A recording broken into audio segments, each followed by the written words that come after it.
The question of how and why the United Nations is the crux of the great conspiracy to destroy the sovereignty of the United States and the enslavement of the American people within a UN one world dictatorship is a complete and unknown mystery to the vast majority of the American people.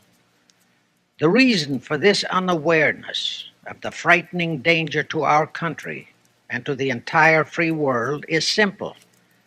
The masterminds behind this great conspiracy have absolute control of all of our mass communications media, especially television, the radio, the press, and Hollywood. We all know that our State Department, the Pentagon, and the White House have brazenly proclaimed that they have the right and the power to manage the news, to tell us not the truth, but what they want us to believe. They have seized that power on orders from their masters of the great conspiracy. And the objective is to brainwash the people into accepting the phony peace bait to transform the United States into an enslaved unit of the United Nations one world government. First of all, bear in mind that the so-called UN police action in Korea, fought by the United States, in which 150,000 of our sons were murdered and maimed, was part of the plot, just as the undeclared by Congress war in Vietnam, in which our sons are dying, is part of the plot, just as the plot against Rhodesia and South Africa, in which our sons will be dying, is part of the UN plot. However, the vitally important thing for all Americans, all you mothers of the boys who died in Korea and are now dying in Vietnam, to know is that our so-called leaders in Washington, whom we elected to safeguard our nation and our Constitution, are the betrayers, and that behind them are a comparatively small group of men whose sole objective is to enslave the whole world of humanity in their satanic plot of one world government. Now, in order to give you a very clear picture of this satanic plot, I will go back to its beginning, clear back in the middle of the 18th century, and name the men who put that plot into action, and then bring you down to the present, today's status of that plot. Now, as a matter of further intelligence, a term used by the FBI, let me clarify the meaning of the expression, "he is a liberal." The enemy, meaning the one world conspirators, have seized upon that word liberal as a cover-up for their activities. It sounds so innocent and so humanitarian to be liberal. Will make sure that the person who calls himself a liberal or is described as a liberal is not in truth a red. Now then, this satanic plot was launched back in the 1760s when it first came into existence under the name of the Illuminati. This Illuminati was organized by one Adam Weishaupt, born a Jew, who was converted to Catholicism and became a Catholic priest, and then, at the behest of the then newly organized House of Rothschild, defected and organized the Illuminati. Naturally, the Rothschilds financed that operation.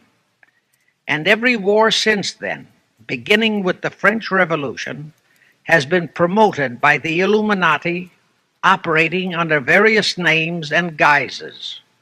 I say under various names and guises because after the Illuminati was exposed and became too notorious, Weishaupt and his co-conspirators began to operate under various other names. In the United States, immediately after World War I, they set up what they called the Council on Foreign Relations, commonly referred to as the CFR.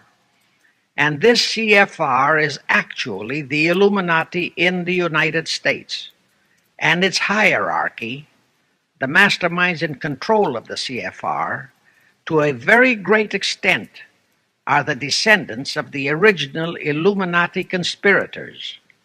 But to conceal that fact, most of them changed their original family names to American-sounding names. For example, the true name of the Dillons, Clarence and Douglas Dillon, once Secretary of the U.S. Treasury Department, is Lepowski. I'll come back to all this later. There is a similar establishment of the Illuminati in England, operating under the name of the British Institute of International Affairs. There are similar secret Illuminati organizations in France, Germany, and other nations operating under different names. And all these organizations, including the CFR, continuously set up numerous subsidiary or front organizations that are infiltrated into every phase of the various nations' affairs. But at all times, the operations of these organizations were and are masterminded and controlled by the internationalist bankers, who in turn were and are controlled by the Rothschilds. The details of how they accomplished the setting up of the CFR in the United States, as also in the other nations, are far too voluminous to be described in this dissertation. But you can find it complete in News Bulletin number 122, entitled UN is Spawn of the Illuminati, and News Bulletin number 123, entitled CFR Completely Unmasked as Illuminati. Both are published by the Cinema Educational Guild, Post Office Box 46205, Hollywood, California. You can get them for 50 cents per copy by writing to that address. Those news bulletins reveal the names of the original founders of the Illuminati and the Americanized names of their descendants in the present CFR. Now I'll go back to the activities of the original Illuminati conspirators. As revealed in News Bulletin number 122, one branch of the Rothschild family had financed Napoleon. Another branch of the Rothschilds, both branches the real masterminds of the Illuminati, financed Britain, Germany, and the other nations in the Napoleonic Wars. Immediately after the Napoleonic Wars, the Illuminati assumed that all the nations were so destitute and so weary of wars that they'd be glad for any solution. So the Rothschild stooges set up what they called the Congress in Vienna, and at that meeting they tried to create the first League of Nations, their first attempted one world government, on the theory that all the crowned heads of the European governments were so deeply in debt to them that they would willingly or unwillingly serve as their stooges. But the Tsar of Russia caught the stench of the plot and completely torpedoed it.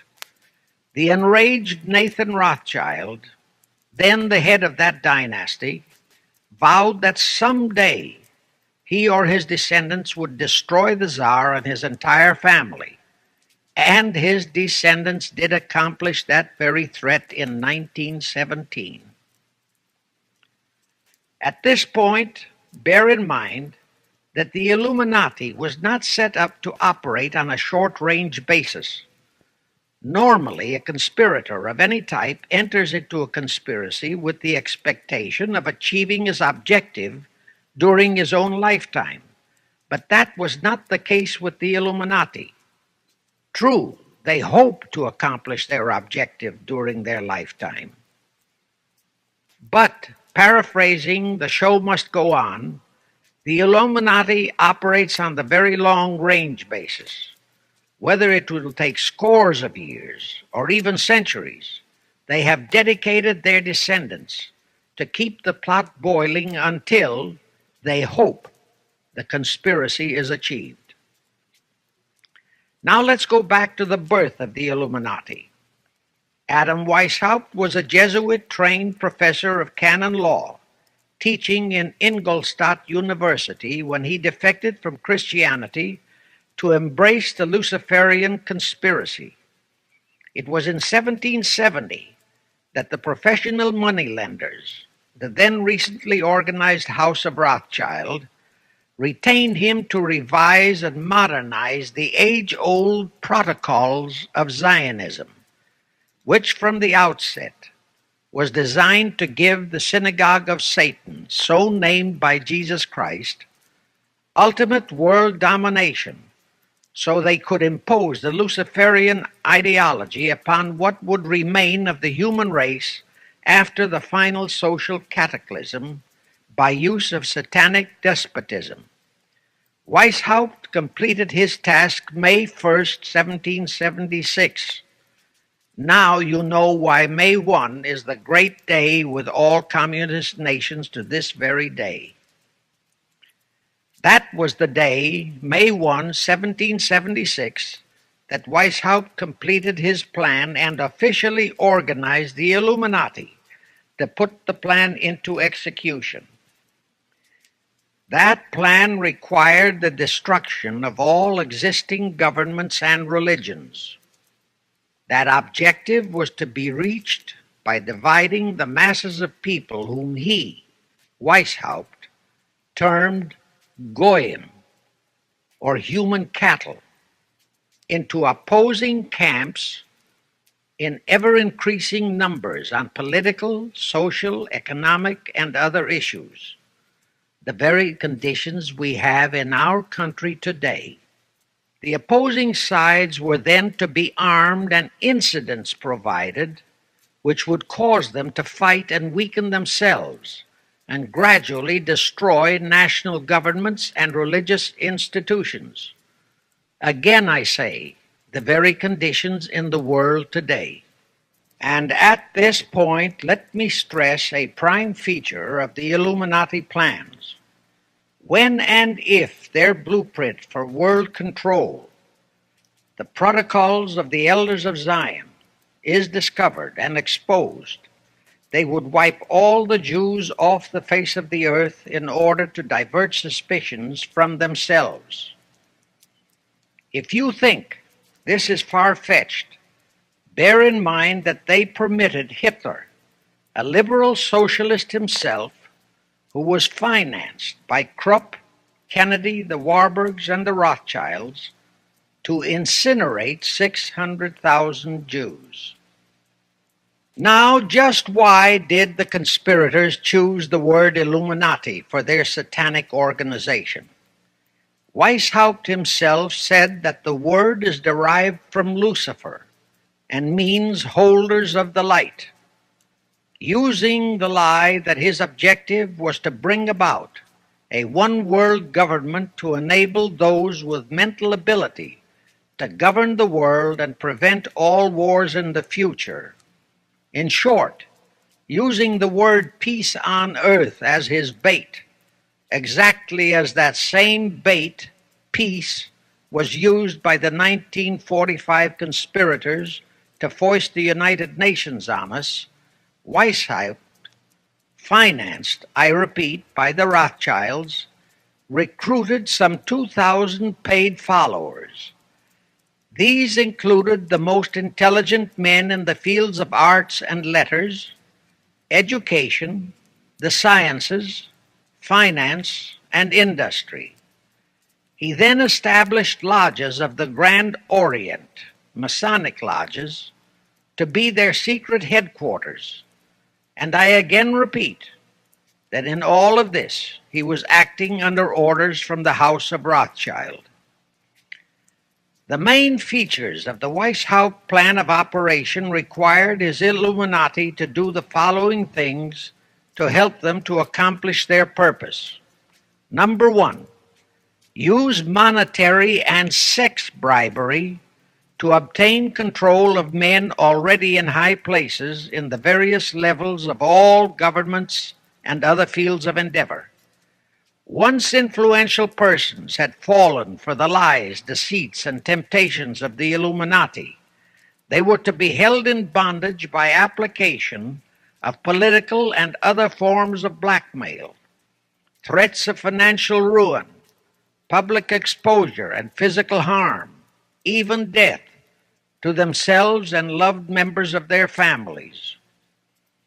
Do you realize how many present top officials in our federal government in Washington are controlled in just that way by the CFR? Do you realize how many homosexuals in our State Department, the Pentagon, all federal agencies, even in the White House, are controlled that way? Number two, Illuminati and the faculties of colleges and universities were to cultivate students possessing exceptional mental ability, belonging to well-bred families with international leanings, and recommend them for special training in internationalism. Such training was to be provided by granting scholarships to those selected by the Illuminists. That gives you an idea what a Rhodes Scholarship means. It means indoctrination into accepting the idea that only a one-world government can put an end to recurring wars and strife. That's how the United Nations was sold to the American people. One of the most notable Rhodes Scholars we have in our country is Senator William J. Fulbright, sometimes referred to as Half-Bright. His entire voting record spells Illuminati. All such scholars were to be first persuaded and then convinced that men of special talent and brains have the right to rule those less gifted, on the ground that the masses don't know what is best for them physically, mentally, and spiritually. In addition to the Rhodes and similar scholarships, today there are 3 special Illuminati schools located in Gordonstown in Scotland, Salem in Germany, and Anavrita in Greece. These 3 are known ones, but there are others that are kept undercover. Prince Philip, the husband of Britain's Queen Elizabeth, was educated at Gordonstown at the instigation of Lord Louis Mountbatten, his uncle, a Rothschild relative who became Britain's admiral of the fleet after World War II ended. Number 3, all influential people trapped into coming under the control of the Illuminati, plus the students who had been specially educated and trained, were to be used as agents and placed behind the scenes of all governments as experts and specialists, so they would advise the top executives to adopt policies which would, in the long run, serve the secret plans of the Illuminati one world conspiracy and bring about the destruction of the governments and religions they were elected or appointed to serve. Do you know how many such men operate in our government at this very time? Rusk, McNamara, Hubert Humphrey, Fulbright, Kuchel, and go on and on and on. Number 4, perhaps the most vital directive in Weishaupt's plan was to obtain absolute control of the press, at that time the only mass communications media, to distribute information to the public, so that all news and information could be slanted, so that the masses could be convinced that a one-world government is the only solution to our many and varied problems. Now do you know who owns and controls our mass communications media? I'll tell you, practically all the movie lots in Hollywood is owned by the Lamans, Kuhn Loeb and Company, Goldman Sachs, and other internationalist bankers. All the national radio and TV channels in the nation are owned and controlled by those same internationalist bankers.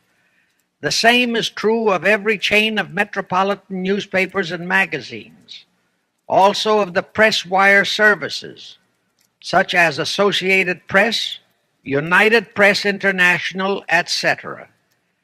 The supposed heads of all those media are merely the fronts for the internationalist bankers, who in turn compose the hierarchy of the CFR, today's Illuminati in America.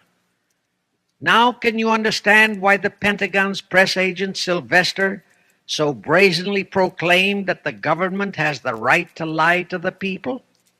What he really meant was that our CFR-controlled government had the power to lie to and be believed by the brainwashed American people. And let's again go back to the first days of the Illuminati. Because Britain and France were the two greatest world powers in the late years of the 18th century, Weishaupt ordered the Illuminati to foment the colonial wars, including our Revolutionary War, to weaken the British Empire and organize the French Revolution to destroy the French Empire. He scheduled the French Revolution to start in 1789. However, in 1784, a true act of God placed the Bavarian government in possession of evidence which proved the existence of the Illuminati, and that evidence could have saved France if they, the French government, hadn't refused to believe it. Here is how that act of God happened.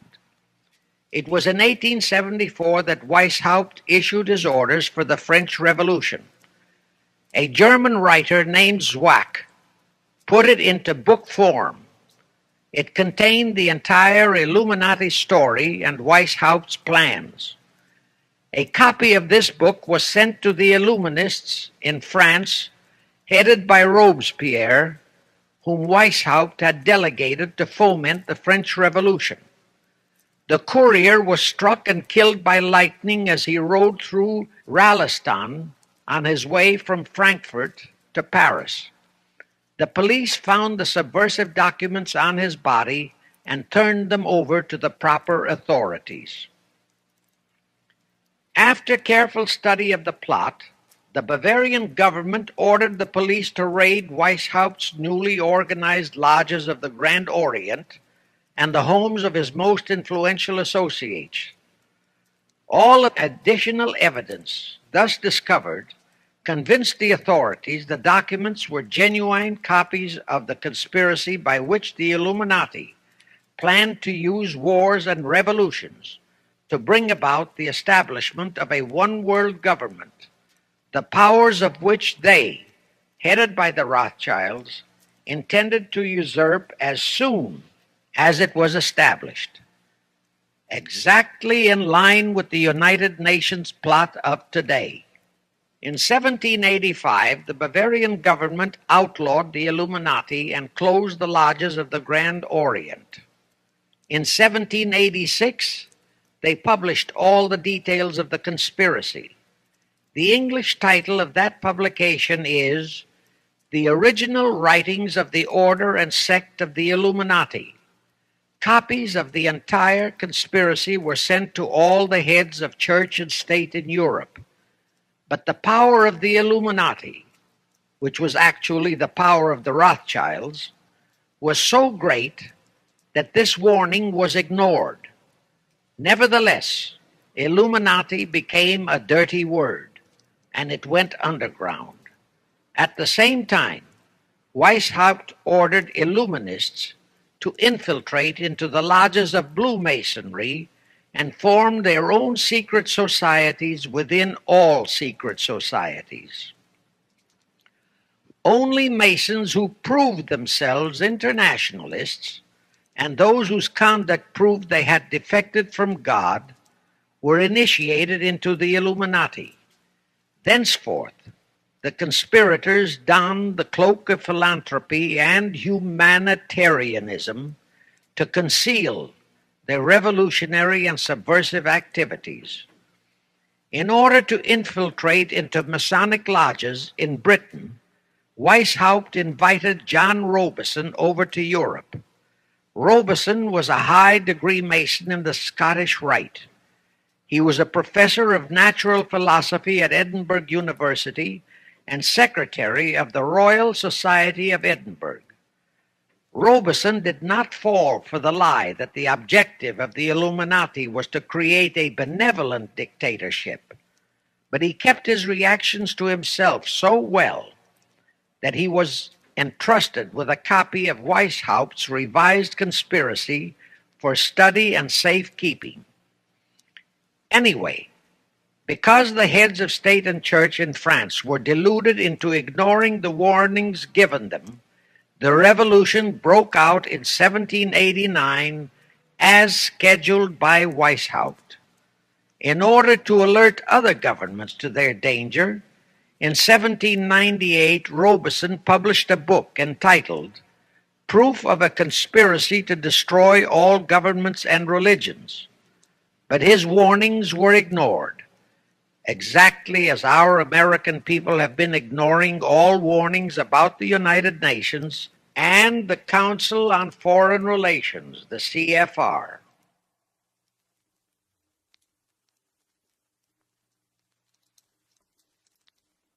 Now here is something that will stun and very likely outrage many who hear this, but there is documentary proof that our own Thomas Jefferson and Alexander Hamilton became students of Weishaupt's.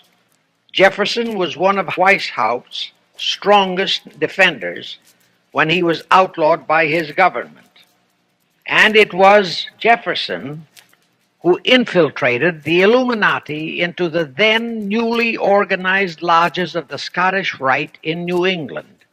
Here is the proof.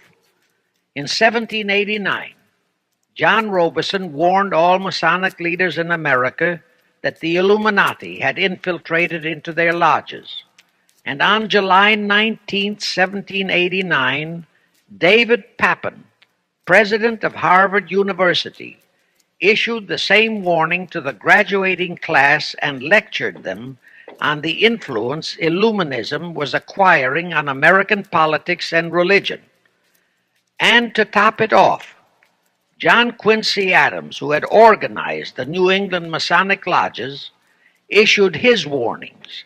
He wrote 3 letters to Colonel William L. Stone, a top Mason, in which he exposed how Jefferson was using Masonic lodges for subversive, Illuministic purposes. Those 3 letters are at this very time in Rittenberg Square Library in Philadelphia. In short, Jefferson, founder of the Democratic Party, was a member of the Illuminati, which at least partly accounts for the condition of the party at this time. And through infiltrations of the Republican Party, we have exactly nothing of loyal Americanism today. That disastrous rebuff at the Congress in Vienna, created by the Tsar of Russia, did not by any means destroy the Illuminati conspiracy. It merely forced them to adopt a new strategy. Realizing that the one world idea was, for the moment, killed, the Rothschilds decided that to keep the plot alive, they'd have to do it by heightening their control of the money systems of the European nations. Earlier, by a ruse, the outcome of the Battle of Waterloo had been falsified. Rothschild had spread a story that Napoleon had won that battle. That had precipitated a terrific panic on the stock market in England. All stocks had plummeted down to practically zero, and Nathan Rothschild bought all the stocks for virtually a penny on its dollar values. That gave him complete control of the economy of Britain and virtually of all Europe. So immediately after that Congress in Vienna had boomeranged, Rothschild forced Britain to set up a new Bank of England, which he absolutely controlled, exactly as later, through Jacob Schiff, he engineered our own Federal Reserve Act, which gave the House of Rothschild a secret control of the economy in the United States. But now for a moment, let's dwell on the activities of the Illuminati in the United States. In 1826, one Captain William Morgan decided it was his duty to inform all Masons and the general public what the full truth was regarding the Illuminati, their secret plans and intended objectives, also reveal the identities of the masterminds of the conspiracy.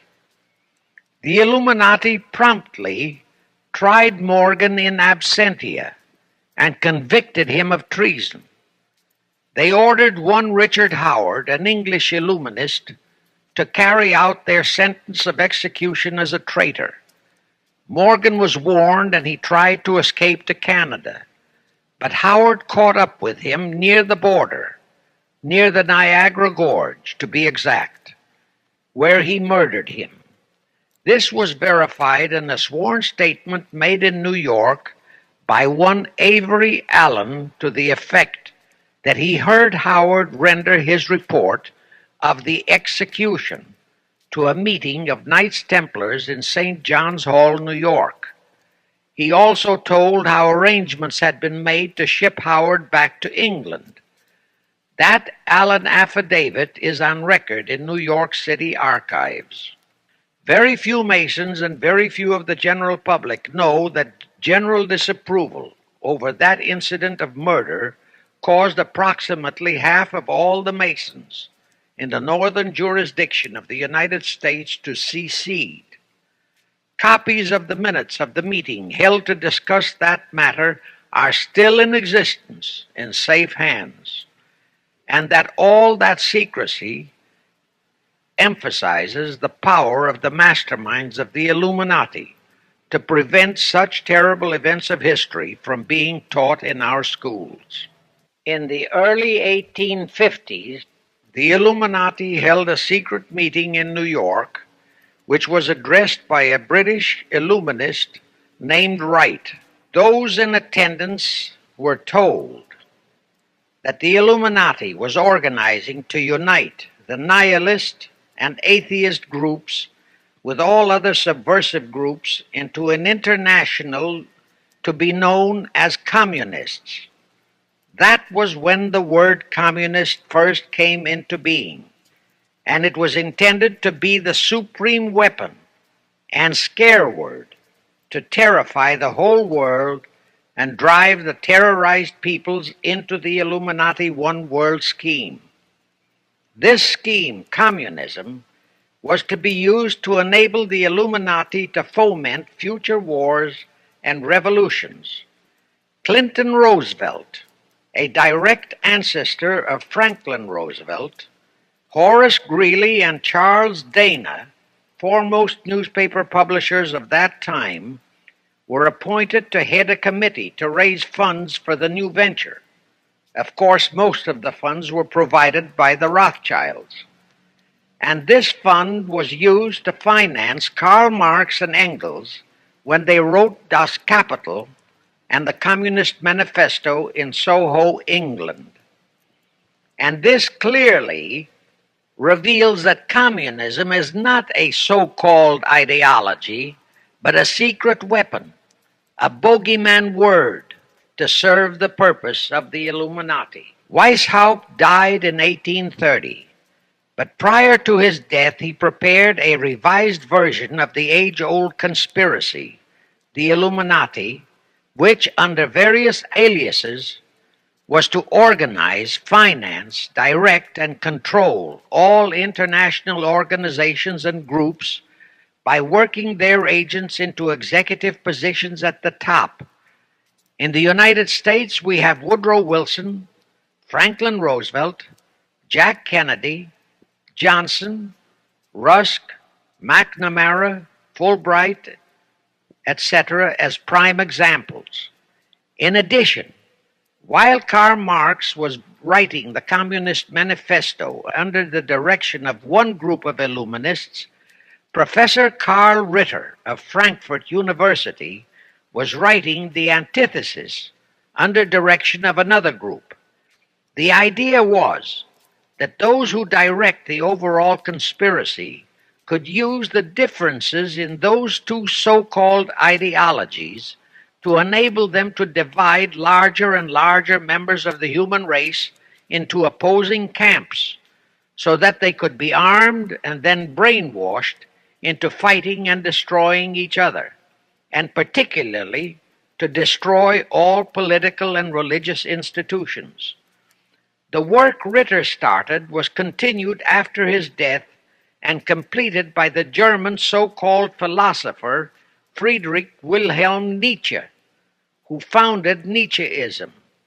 This Nietzscheism was later developed into fascism and then into Nazism and was used to foment World Wars I and II. In 1834, the Italian revolutionary leader Giuseppe Mazzini was selected by the Illuminati to direct their revolutionary program throughout the world. He served in that capacity until he died in 1872. But some years before he died, Mazzini had enticed an American general named Albert Pike into the Illuminati. Pike was fascinated by the idea of a one-world government, and ultimately he became the head of this Luciferian conspiracy. Between 1859 and 1871, Pike, worked out a military blueprint for 3 world wars and various revolutions throughout the world, which he considered would forward the conspiracy to its final stage in the 20th century. Again, I remind that these conspirators were never concerned with immediate success. They always operated on a long-range view. Pike did most of his work in his home in Little Rock, Arkansas. But a few years later, when the Illuminati's lodges of the Grand Orient became suspect and repudiated because of Mazzini's revolutionary activities in Europe, Pike organized what he called the New and Reformed Palladian Rite. He set up 3 Supreme Councils, one in Charleston, South Carolina, one in Rome, Italy, and the third in Berlin, Germany. He had Mazzini establish 23 subordinate councils in strategic locations throughout the world.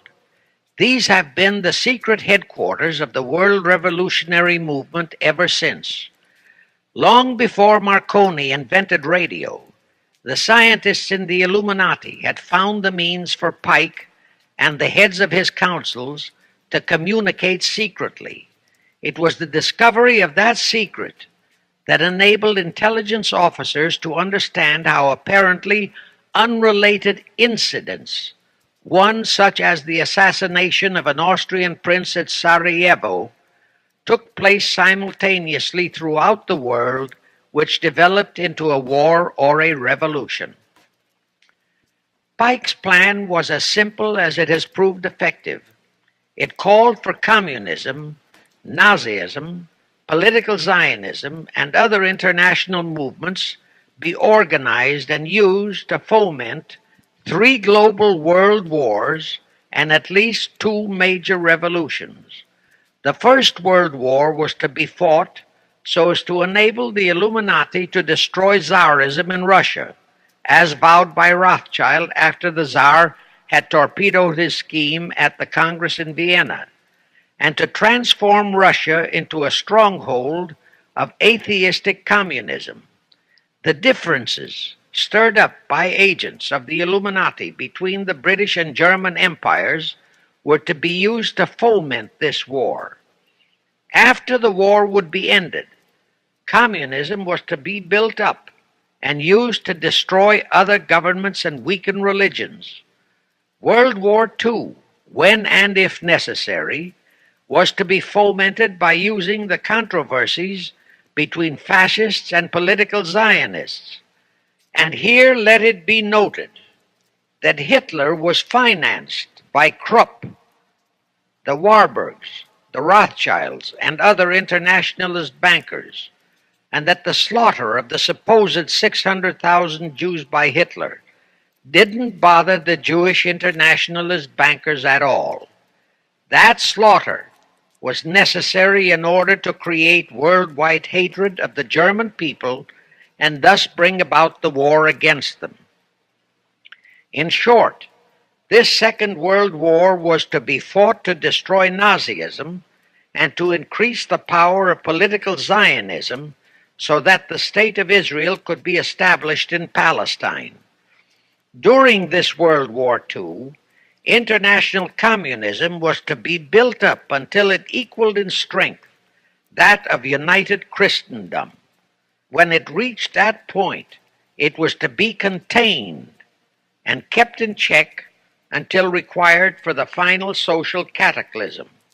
As we know now, Roosevelt, Churchill, and Stalin put that exact policy into effect, and Truman, Eisenhower, Kennedy, and Johnson continued that same exact policy. World War III is to be fomented by using the so-called controversies the agents of the Illuminati, operating under whatever new name, are now stirring up between the political Zionists and the leaders of the Muslim world. That war is to be directed in such a manner that all of Islam and political Zionism, Israel, will destroy each other, while at the same time the remaining nations, once more divided on this issue, will be forced to fight themselves into a state of complete exhaustion, physically, mentally, spiritually, and economically. Now, can any thinking person doubt that the intrigue now going on in the Near, Middle, and Far East is designed to accomplish that satanic objective? Pike himself foretold all this in a statement he made to Mazzini on August 15, 1871. Pike stated that after World War III is ended, those who will inspire to undisputed world domination will provoke the greatest social cataclysm the world has ever known. Quoting his own words, taken from the letter he wrote to Mazzini, and which letter is now catalogued in the British Museum in London, England, he said, "We shall unleash the nihilists and the atheists, and we shall provoke a great social cataclysm which in all its horror will show clearly to all nations the effect of absolute atheism, the origin of savagery and of most bloody turmoil. Then everywhere the people forced to defend themselves against the world minority of revolutionaries will exterminate those destroyers of civilization, and the multitudes disillusioned with Christianity, whose deistic spirits will be from that moment on without direction and leadership, and anxious for an ideal but without knowledge where to send its adoration, will receive the true light through the universal manifestation of the pure doctrine of Lucifer, brought finally out into public view, a manifestation which will result from a general reactionary movement which will follow the destruction of Christianity and atheism, both conquered and exterminated at the same time." When Mazzini died in 1872, Pike made another Italian revolutionary leader named Adrian Lemmy his successor. Lemmy, in turn, was succeeded by Lenin and Trotsky, then by Stalin. The revolutionary activities of all those men were financed by British, French, German, and American international bankers, all of them dominated by the House of Rothschild. We are supposed to believe that the international bankers of today, like the money changers of Christ's day, are only the tools or agents of the great conspiracy, but actually they are the masterminds behind all of it. While the general public has been brainwashed by all the mass communications media into believing that communism is a movement of the so-called workers, the actual fact is that both British and American intelligence officers have authentic documentary evidence that international liberals operating through their international banking houses, particularly the House of Rothschild, have financed both sides in every war and revolution since 1776.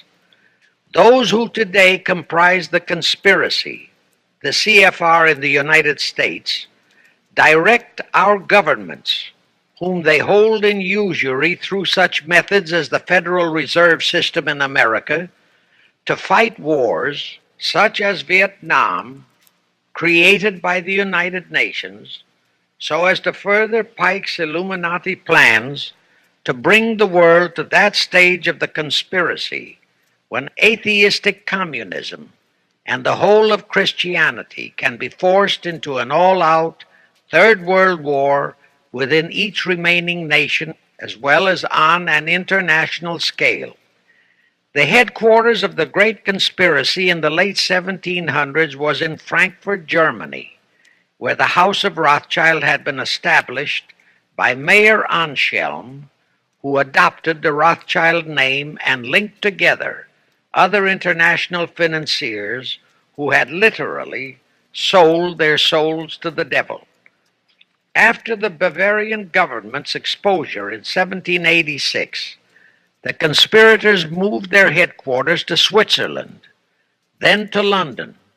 Since World War II, after Jacob Schiff, the Rothschilds' boy in America, died, the headquarters of the American branch has been in the Harold Pratt Building, New York, and the Rockefellers, originally protégés of Schiff, have taken over the manipulation of finances in America for the Illuminati.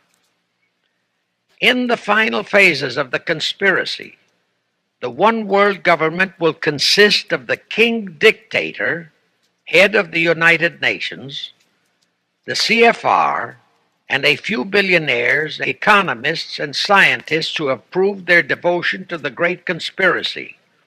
All others are to be integrated into a vast conglomeration of mongrelized humanity, actually slaves. Now let me show you how our federal government and the American people have been sucked into the one world takeover plot of the Illuminati great conspiracy. And always bear in mind that the United Nations was created to become the housing for that one world so-called liberal conspiracy. The real foundations of the plot for the takeover of the United States were laid during the period of our Civil War. Not that Weishaupt and the earlier masterminds had ever overlooked the New World. As I have previously indicated, Weishaupt had his agents planted over here as far back as the Revolutionary War. But George Washington was more than a match for them. It was during the Civil War that the conspirators launched their first concrete efforts. We know that Judah Benjamin, chief advisor of Jefferson Davis, was a Rothschild agent. We also know that there were Rothschild agents planted in Abraham Lincoln's cabinet who tried to sell him into a financial dealing with the House of Rothschild. But old Abe saw through the scheme and bluntly rejected it, thereby incurring the undying enmity of the Rothschilds, exactly as the Russian Tsar did when he torpedoed their first League of Nations at the Congress in Vienna.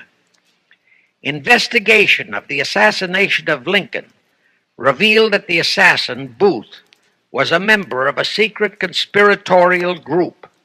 Because there were a number of highly important government officials involved, the name of the group was never revealed, and it became a mystery, exactly as the assassination of Jack Kennedy still is a mystery.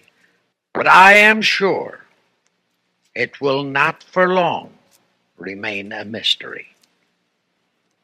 Anyway, the ending of the Civil War destroyed, temporarily, all chances of the House of Rothschild to get a clutch on our money system, such as they had acquired in Britain and other nations in Europe. I say temporarily because the Rothschilds and the masterminds of the conspiracy never quit.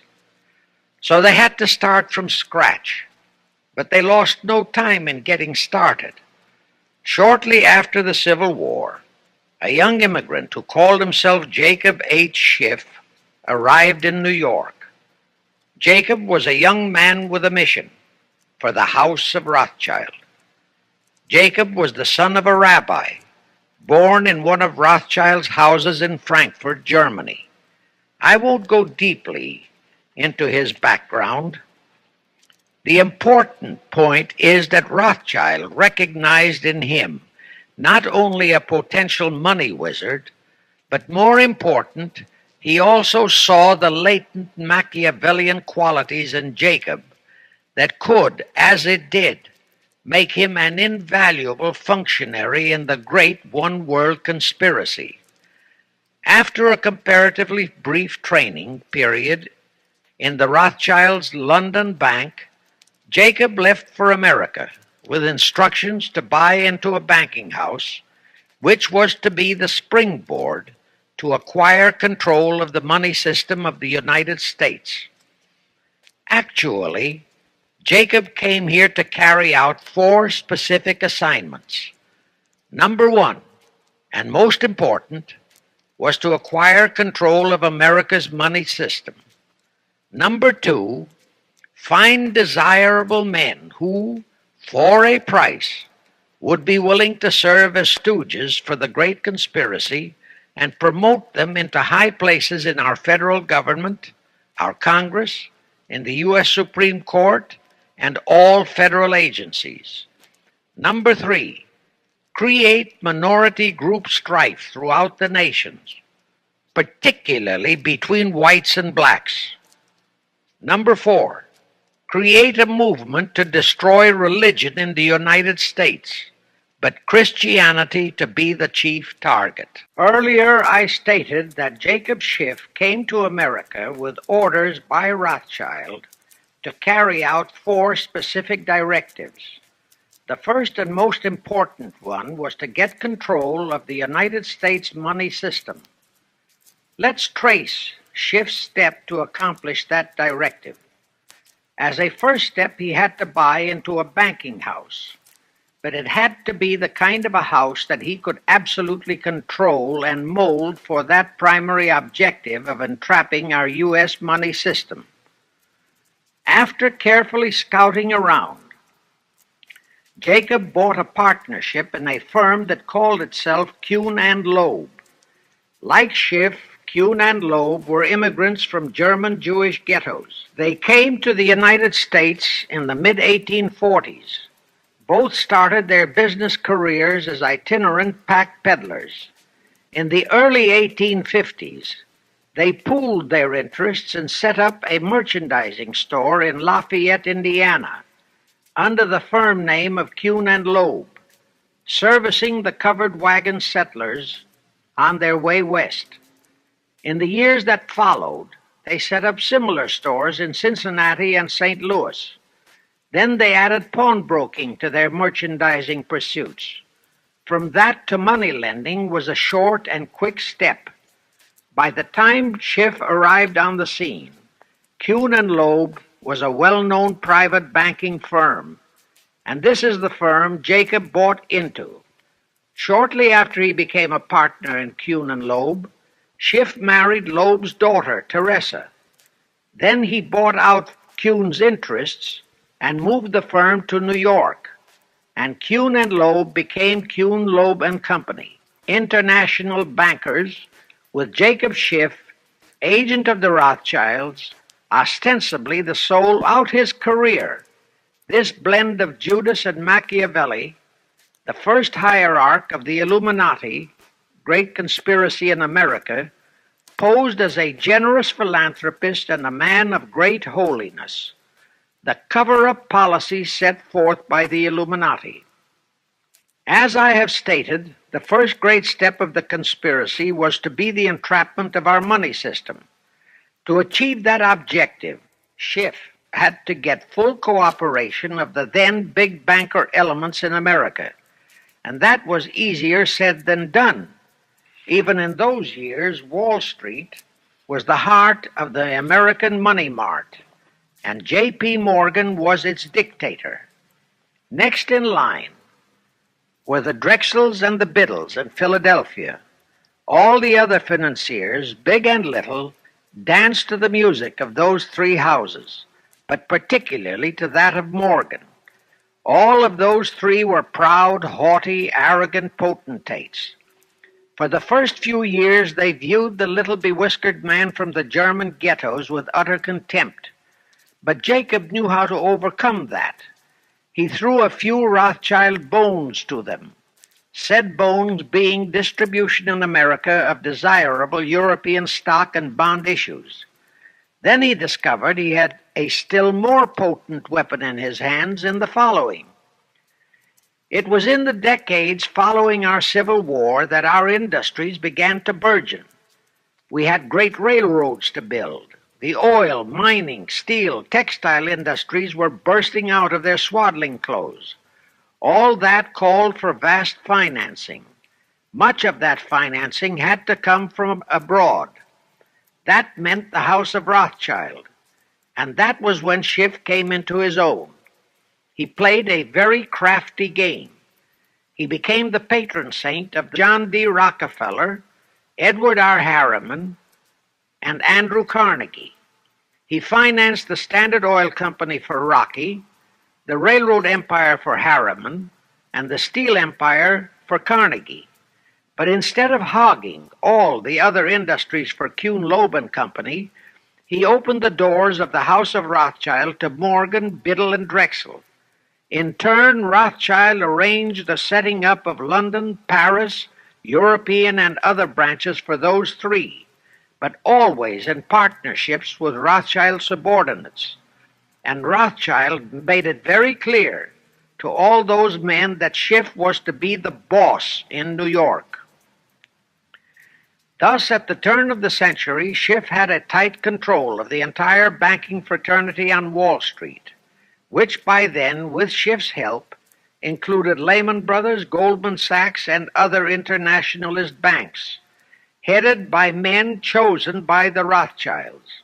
In short, that meant control of the nation's money powers, and he was then ready for the giant step, the entrapment of our national money system. Now, under our Constitution, all control of our money system is vested solely in our Congress. Schiff's next important step was to seduce our Congress to betray that constitutional edict by surrendering that control to the hierarchy of the Illuminati's great conspiracy. In order to legalize that surrender and thus make the people powerless to resist it, it would be necessary to have Congress enact special legislation. To accomplish that, Schiff would have to infiltrate stooges into both houses of Congress, stooges powerful enough to railroad Congress into passing such legislation. Equally, or even more important, he would have to plant a stooge in the White House, a president without integrity and without scruples, who would sign that legislation into law. To accomplish that, he had to get control of either the Republican or the Democratic Party. The Democratic Party was the more vulnerable. It was the hungrier of the two parties. Except for Grover Cleveland, the Democrats had been unable to land one of their men in the White House since before the Civil War. There were two reasons for that. Number one, poverty of the party. Number two, there were considerably more Republican-minded voters than Democrats. The poverty matter was not a great problem, but the voter problem was a different story. But as I previously said, Schiff was a smart cookie. Here is the atrocious and murderous method he employed to solve that voter problem. His solution emphasizes how very little the Jewish internationalist bankers care about their own racial brethren, as you shall see. Suddenly, around 1890, there broke out a nationwide series of pogroms in Russia. Many, many thousands of innocent Jews, men, women, and children, were slaughtered by the Cossacks and other peasants. Similar pogroms with similar slaughter of innocent Jews broke out in Poland, Romania, and Bulgaria. All those pogroms were fomented by Rothschild agents. As a result, Jewish terrified refugees from all those nations swarmed into the United States, and that continued throughout the next 2 or 3 decades, because the pogroms were continuous through all those years. All those refugees were aided by self-styled humanitarian committees set up by Schiff, the Rothschilds, and all the Rothschild affiliates. In the main, the refugees streamed into New York, but the Schiff-Rothschild humanitarian committees found ways to shuffle many of them into other large cities, such as Chicago, Boston, Philadelphia, Detroit, Los Angeles, etc. All of them were quickly transformed into naturalized citizens and educated to register as Democrats. Thus, all of that so-called minority group became solid Democratic voter blocs in their communities, all controlled and maneuvered by their so-called benefactors. And shortly after the turn of the century, they became vital factors in the political life of our nation. That was one of the methods Schiff employed to plant men like Nelson Aldrich in our Senate and Woodrow Wilson in the White House. At this point, let me remind you of another of the important jobs that was assigned to Schiff when he was dispatched to America. I refer to the job of destroying the unity of the American people by creating minority group and racial strife. By the pogrom-driven Jewish refugees into America, Schiff was creating one ready-made minority group for that purpose. But the Jewish people as a whole, made fearful by the pogroms, could not be depended upon to create the violence necessary to destroy the unity of the American people. But right within America, there was an already made-to-order, although as yet a sleeping, minority group, the Negroes, who could be sparked into so-called demonstrations, rioting, looting, murder, and every other type of lawlessness. All that was necessary was to incite and arouse them. Together, those two minority groups, properly maneuvered, could be used to create exactly the kind of strife in America the Illuminati would need to accomplish their objective.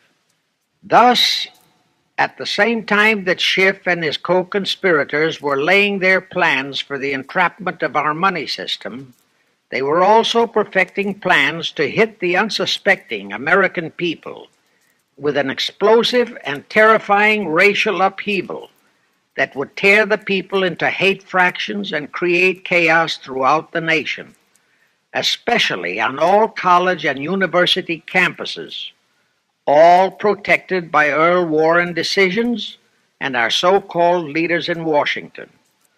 Of course, perfecting those plans required time and infinitely patient organizing. Now, to remove all doubts, I'll take a few moments to give you documentary proof of this racial strife plot. First of all, they had to create leaderships and organizations to draw in millions of dupes, both Jewish and Negroes, who would do the demonstrating and commit the rioting, looting, and lawlessness.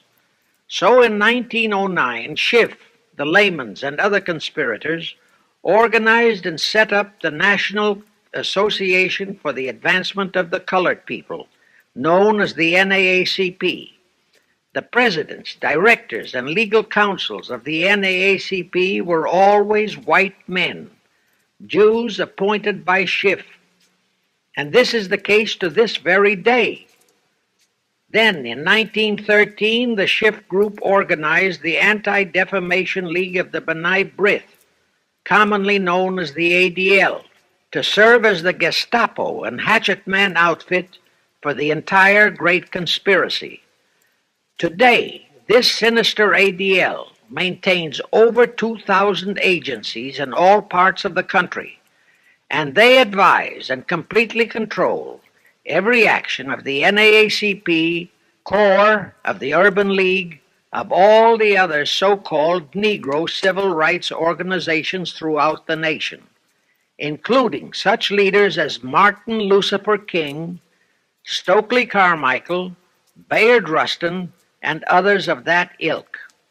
In addition, the ADL acquired absolute control of the advertising budgets of many department stores, hotel chains, and TV and radio industrialist sponsors, also advertising agencies, in order to control practically all the mass communications media and force every loyal newspaper to slant and falsify the news, and to further incite and at the same time create sympathy for the lawlessness and violence of the Negro mobs. Here is documentary proof of the beginning of their deliberate plot to foment the Negroes into all their lawlessness. Around 1910, one Israel Zangwill wrote a play entitled The Melting Pot. It was sheer propaganda to incite the Negroes and Jews, because the play purportedly visualized how the American people were discriminating against and persecuting Jews and Negroes. At that time, nobody seemed to realize that it was a propaganda play. It was that cleverly written. The propaganda was well wrapped up in the truly great entertainment in the play, and it was a big Broadway hit. Now, in those years, the legendary Diamond Jim Brady used to throw a banquet at the famous Delmonico restaurant in New York after the opening performance of a popular play. He threw such a party for the cast of The Melting Pot, its author, producer, and chosen Broadway celebrities. By then, I'd already made a personal mark on the Broadway theater and was invited to that party. There I met George Bernard Shaw and a Jewish writer named Israel Cohen. Zangwill, Shaw, and Cohen were the triumvirate who created the Fabian Society in England and had worked closely with a Frankfurt Jew named Mordecai, who had changed his name to Karl Marx. But remember, at that time, both Marxism and communism were just emerging, and nobody paid much attention to either, and nobody suspected the propaganda in the writings of those three really brilliant writers. At that banquet, Israel Cohen told me he was then engaged in writing a book which was to be a follow-up on Zangwill's The Melting Pot. The title of his book was to be A Racial Program for the 20th Century. At that time, I was completely absorbed by my work as a playwright, and significant as that title was, its real objective never dawned on me, nor was I interested in reading the book. But it suddenly hit me with the force of a hydrogen bomb when I received a newspaper clipping of an item published by the Washington, D.C. Evening Star in May 1957. That item was a verbatim reprint of the following excerpt in Israel Cohen's book, A Racial Program for the 20th Century, and it reads as I quote, "We must realize that our party's most powerful weapon is racial tension. By propounding into the consciousness of the dark races that for centuries they have been oppressed by the whites, we can mold them to the program of the Communist Party. In America, we will aim for subtle victory. While inflaming the Negro minority against the whites, we will instill in the whites a guilt complex for their exploitation of the Negroes. We will aid the Negroes to rise to prominence in every walk of life. in the professions and in the world of sports and entertainment. With this prestige, the Negro will be able to intermarry with the whites and begin a process which will deliver America to our cause. That same excerpt was entered into the congressional record of June 7, 1957, by Representative Thomas G. Abernathy. Thus, the authenticity of that passage in Cohen's book was fully established. But the one question that remained in my mind was whether it represented the official policy or plot of the Communist Party or just a personal expression of Cohen himself. Hence I sought more proof, and I found it. In an official pamphlet published in 1935 by the New York Communist Party's official Workers' Library Publishers. That pamphlet was entitled The Negroes in a Soviet America. It urged the Negroes to rise up, form a Soviet state in the South, and apply for admission to the Soviet Union. It contained a firm pledge that the revolt would be supported by all American Reds and all so-called liberals. On page 38, it promised that a Soviet government would confer greater benefits to Negroes than to whites. And again, this official communist pamphlet pledged that, I quote, any act of discrimination or prejudice against a Negro will become a crime under the revolutionary law, unquote. That statement proved that the excerpt in Israel Cohen's book, published in 1913, was an official edict of the Communist Party and directly in line with the Illuminati blueprint for world revolution issued by Weishaupt and later by Albert Pike. Now there's only one question, and that is to prove that the communist regime is directly controlled by the American Jacob Schiff and London Rothschild masterminds of the Great Conspiracy.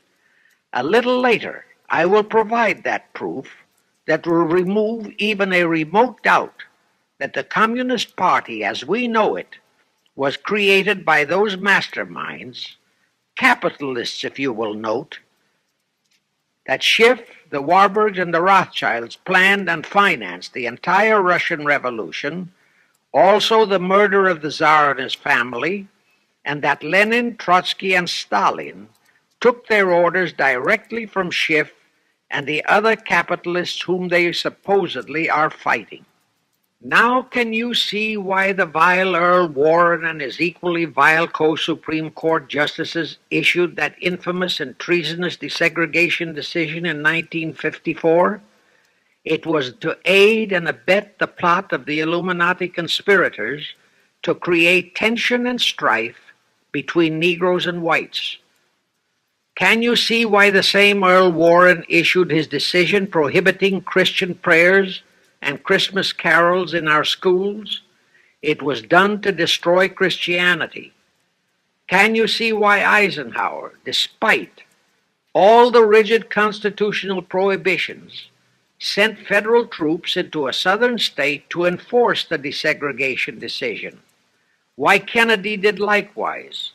And can you see why Johnson and 66 senators, despite the protests of 90% of the American people, voted for the Consular Treaty, which opens our entire country to Russian spies and saboteurs? All those 66 senators are 20th century Benedict Arnolds. It is up to you and you, all of the American people, to force Congress, our elected servants, to haul in those American traitors for impeachments, and that when proven guilty, they all be given the punishment prescribed for traitors who aid and abet our enemies. And that includes the forcing of rigid investigations by Congress of the CFR and all their fronts, such as the ADL, the NAACP, SNCC, and such Illuminati tools as Martin Lucifer King. Such investigations will completely unmask all the leaders in Washington and the Illuminati and all their affiliations and affiliates, as traitors carrying out the Illuminati plot. It will completely unmask the United Nations as the intended crux of the entire plot and force Congress to take the U.S. out of the UN and hurl the UN out of the U.S. In fact, it will destroy the UN and the entire plot. Before I close this phase, I wish to reiterate and stress one vital point, which I urge you to never forget if you wish to save our country for your children and their children. Here is the point. Every unconstitutional and unlawful act committed by Woodrow Wilson, by Franklin Roosevelt, by Truman, Eisenhower, and Kennedy, and are now being committed by Johnson, is exactly in line with the Illuminati conspirators' centuries-old plot outlined by Weishaupt and Albert Pike. Every vicious decision issued by the traitorous Earl Warren and his equally traitorous Supreme Court justices was directly in line with what the Illuminati blueprint required. That all the treason committed by our State Department under Rusk, and earlier by John Foster Dulles and Marshall, also all the treason committed by McNamara and his predecessors, is directly in line with that same Illuminati blueprint for the takeover of the world. Also the amazing treason by various members of our Congress, especially by the 66 senators who signed for the Consular Treaty, has been committed on orders from the Illuminati.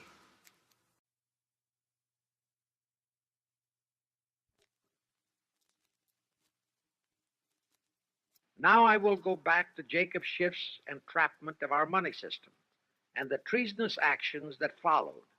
It will also reveal the Schiff-Rothschild control of not only Karl Marx, but of Lenin, Trotsky, and Stalin, who created the revolution in Russia and set up the Communist Party. It was in 1908 that Schiff decided the time had come for his seizure of our money system. His chief lieutenants in that seizure were Colonel Edward Mandell House, whose entire career was that of chief executive and courier for Schiff, as I shall show, Bernard Baruch, and Herbert Lehman. In the fall of that year, they assembled in secret conclave at the Jekyll Island Hunt Club, owned by J.P. Morgan at Jekyll Island, Georgia. Among those present were J.P. Morgan, John D. Rockefeller, Colonel House, Senator Nelson Aldrich, Schiff, Stillman and Vanderlip of the New York National City Bank, W. and J. Seligman, Eugene Meyer, Bernard Baruch, Herbert Lehman, Paul Warburg, in short, all of the international bankers in America, all of them members of the hierarchy of the Illuminati's great conspiracy. A week later, they emerged with what they called the Federal Reserve System. Senator Aldrich was the stooge who was to railroad it through Congress. But they held that railroading in abeyance for one chief reason. They would first have to plant their man, an obedient stooge, in the White House to sign the Federal Reserve Act into law. They knew that even if the Senate would pass that act unanimously, the then newly elected President Taft would promptly veto it. So they waited. In 1912, their man, Woodrow Wilson, was elected to the presidency. Immediately after Wilson was inaugurated, Senator Aldrich railroaded the Federal Reserve Act through both houses of Congress, and Wilson promptly signed it, and the Federal Reserve Act became law. That heinous act of treason was committed in December 23, 1913, 2 days before Christmas, when all the members of Congress, except for several carefully picked representatives and 3 equally carefully picked senators, were away from Washington. How heinously treasonous was that act? I'll tell you. Our founding fathers knew full well the power of money. They knew that whoever had that power held the destiny of our nation in his hands. Therefore, they carefully guarded this power when they set forth in the Constitution that Congress, the elected rep alone, would have that power. The constitutional language on this point is brief, concise, and specific, stated in Article 1, Section 8, Paragraph 5, defining the duties and powers of Congress, and I quote, to coin money, regulate the value thereof, and of foreign coin, and the standard of weights and measures, unquote. But on that tragic, unforgettable day of infamy, December 23, 1913, the men we sent to Washington to safeguard our interests, the representatives and senators and Woodrow Wilson, delivered the destiny of our nation into the hands of two aliens from Eastern Europe, Jacob Schiff and Paul Warburg. Warburg was a very recent immigrant who came here on orders from Rothschild for the express purpose of blueprinting that foul Federal Reserve Act.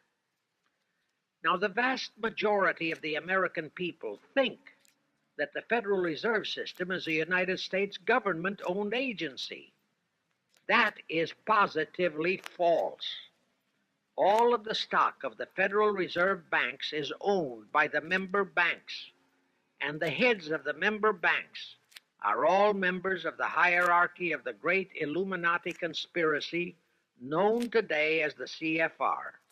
The details of that act of treason in which many traitorous so-called Americans participated are far too long for this recording, but all those details are available in a book entitled The Federal Reserve Conspiracy, written by Eustace Mullins. In that book, Mullins tells the entire horrifying story and backs it up with unquestionable documentations. Aside from it being a truly fascinating and shocking story of that great betrayal, every American should read it as a matter of vital intelligence for the time when the whole American people will finally come awake and smash the entire conspiracy. And with God's help, that awakening will surely come. You can get a copy of that book from the publishers, the Christian Educational Association, 530 Chestnut Street. Now, if you think that those aliens and their co-conspirators would be content with just the control of our money system, you're in for another very sad shock. The Federal Reserve System gave the conspirators complete control of our money system, but it in no way touched the earnings of the people, because the Constitution positively forbids what is now known as the 20% withholding tax. But the Illuminati blueprint for one world enslavement called for the confiscation of all private property and control of individual earning powers. This, and Karl Marx stressed that feature in his blueprint, had to be accomplished by a progressive graduated income tax. As I stated, such a tax could not lawfully be imposed upon the American people. It is succinctly and expressly forbidden by our Constitution. Thus, only an amendment to the Constitution could give the federal government such confiscatory powers. Well, that too was not an insurmountable problem for our Machiavellian plotters. The same elected leaders in both houses of Congress and the same Mr. Woodrow Wilson, who signed the infamous Federal Reserve Act into law, amended the federal income tax, known as a law of the land. Both are illegal under our Constitution. Same traitors signed both betrayals, the Federal Reserve Act and the 16th Amendment, into law. However, it seems that nobody ever realized that the 16th Amendment was set up to rob, and I do mean rob, the people of their earnings via the income tax provision. The plotters didn't fully use that provision until World War II, when that great humanitarian, Franklin Roosevelt, applied a 20% withholding tax on all small wage earners and up to 90% on higher incomes. Oh, of course, he faithfully promised that it would be only for the duration of the war. But what was a promise to such a charlatan who in 1940, when he was running for his third term, kept proclaiming, I say again and again and again that I will never send American boys to fight on foreign soil. Remember? He was proclaiming that even as he was already preparing to plunge us into World War II by enticing the Japanese into that sneak attack on Pearl Harbor to furnish him with his excuse. And before I forget, let me remind you that another charlatan named Woodrow Wilson used exactly that same campaign slogan in 1916. His slogan was, "Re-elect the man who will keep your sons out of the war." Exactly the same formula, exactly the same promises. But wait, as Al Jolson used to say, you ain't heard nothing yet. That 16th Amendment income tax trap was intended to confiscate, rob, the earnings only of the common herd, you and me. It was not intended to even touch the huge incomes of the Illuminati gang, the Rockefellers, the Carnegies, the Lehmans, and all the other conspirators. So, together with that 16th Amendment, they created what they called the tax-free foundations. That would enable the conspirators to transform their huge wealth into such so-called foundations and avoid payment of virtually all income taxes. The excuse for it was that the earnings of those tax-free foundations would be devoted to humanitarian philanthropy. So we now have the several Rockefeller foundations, the Carnegie Endowment Fund, the Ford Foundation, the Mellon Foundation, and hundreds of similar tax-free foundations. And what kind of philanthropy do these foundations support?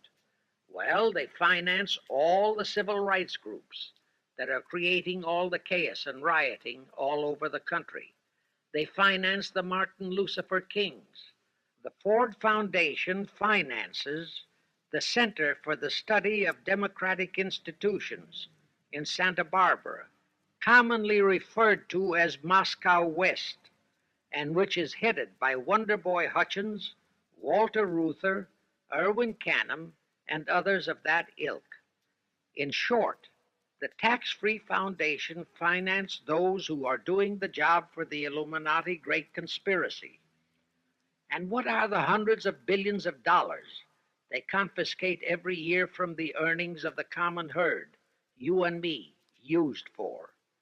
Well, for one thing, there's the foreign aid gimmick, which gave billions to communist Tito, plus gifts of hundreds of jet planes, many of which were turned over to Castro, plus the costs of training communist pilots so that they can the better shoot down our planes, billions to Red Poland, billions to India, billions to Sukarno, billions to other enemies of the United States. That's what that treasonously railroaded 16th Amendment has done to our nation, to the American people, to you and to me, to your children and their children. Our CFR Illuminati-controlled federal government can grant tax-free status to all foundations and pro-red one-world outfits, such as the Fund for the Republic.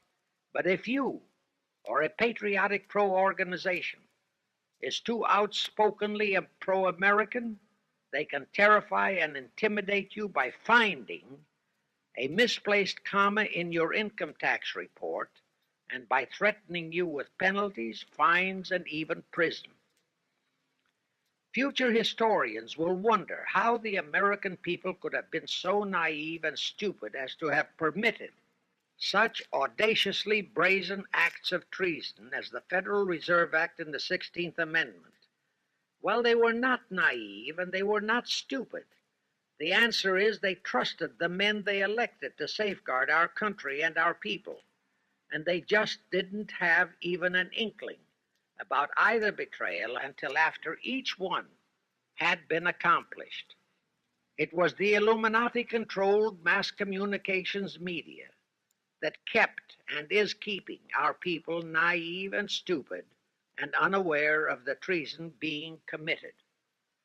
Now the great question is, when will the people wake up and do to our traitors of today what George Washington and our founding fathers would have done to Benedict Arnold? Actually, Benedict Arnold was a petty traitor compared to our present traitors in Washington. Now let's go back to the events that followed the rape of our Constitution by the passage of the Federal Reserve Act of the 16th Amendment. With Wilson completely under their control, the masterminds of the great conspiracy put in motion their next and what they hoped would be their final steps to achieve their one world government. The first of those steps was to be World War I. Why war? Simple. The only excuse for a one world government is that it will supposedly ensure peace. The only thing that can make people cry for peace is war. War brings chaos, destruction, exhaustion, to winner as well as to loser. It brings economic ruin to both. Most important, it destroys the flower of the young manhood of both. To the saddened and heartbroken oldsters, the mothers and fathers, who are left with nothing but memories of their beloved sons, peace becomes worth any price. And that is the emotion upon which the conspirators depend for the success of their satanic plot. Throughout the 19th century, from 1814 to 1914, the world as a whole was at peace. Such wars as the Franco-Prussian, our own Civil War, the Russo-Japanese War, were what might be termed local disturbances that did not affect the rest of the world. All the great nations were prosperous, the peoples staunchly nationalistic and fiercely proud of their sovereignties. It was utterly unthinkable that the French and the German peoples would be willing to live under a one-world government, or the Turks and the Russians, or the Chinese and the Japanese. Even more unthinkable that a Kaiser Wilhelm, or a Franz Joseph, or a Tsar Nicholas, or any monarch, would willingly and meekly surrender his throne to a one-world government.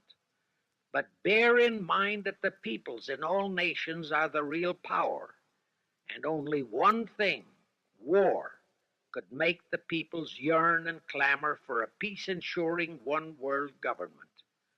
But it would have to be a frightful and horribly devastating war. It could not be just a local disturbing war between just two nations. It would have to be a world war. No major nation must be left untouched by the horrors and devastation of such a war. The cry for peace must be made universal. Actually, that was the format set by the Illuminati and Nathan Rothschild at the turn of the 19th century. They first maneuvered all of Europe into the Napoleonic Wars. Then the Congress in Vienna, which they, and particularly Rothschild, planned to transform into a League of Nations, which was to have been the housing for their one-world government, exactly as the present United Nations was set up to be the housing for the forthcoming, God forbid, one-world government. Anyway, that was the format the House of Rothschild and Jacob Schiff decided to employ to achieve their objective in 1914. Of course, they knew that that same format had failed in 1814, but they theorized that was only because the Tsar of Russia had torpedoed that scheme. Well, the present 1914 conspirators would eliminate that 1814 fly in the ointment. They'd make sure that after the New World War, they were conspiring there'd be no Tsar of Russia around to throw monkey wrenches into the machinery. I won't go into how they accomplished this first step to launch a world war. History records that World War I was precipitated by a trivial incident, the kind of incident both Weishaupt and Albert Pike had incorporated in their blueprints. That incident was the assassination of an Austrian archduke, arranged by the Illuminati masterminds. The war followed. It involved Germany, Austria-Hungary, and their allies, so-called the Axis powers, against France, Britain, and Russia, called the Allies. Only the United States was not involved during the first 2 years. By 1917, the conspirators had achieved their primary objective. All of Europe was in a state of destitution. All the peoples were war-weary and crying for peace. And the outcome, too, was all set. It was to come as soon as the United States would be hurled in on the side of the Allies. And that was all set to happen immediately after Wilson's re-election. After that, there could be only one outcome: complete victory for the Allies. To fully confirm my statement that long before 1917, the conspiracy headed in America by Jacob Schiff had it all set to hurl the United States into that war, I will cite the proof.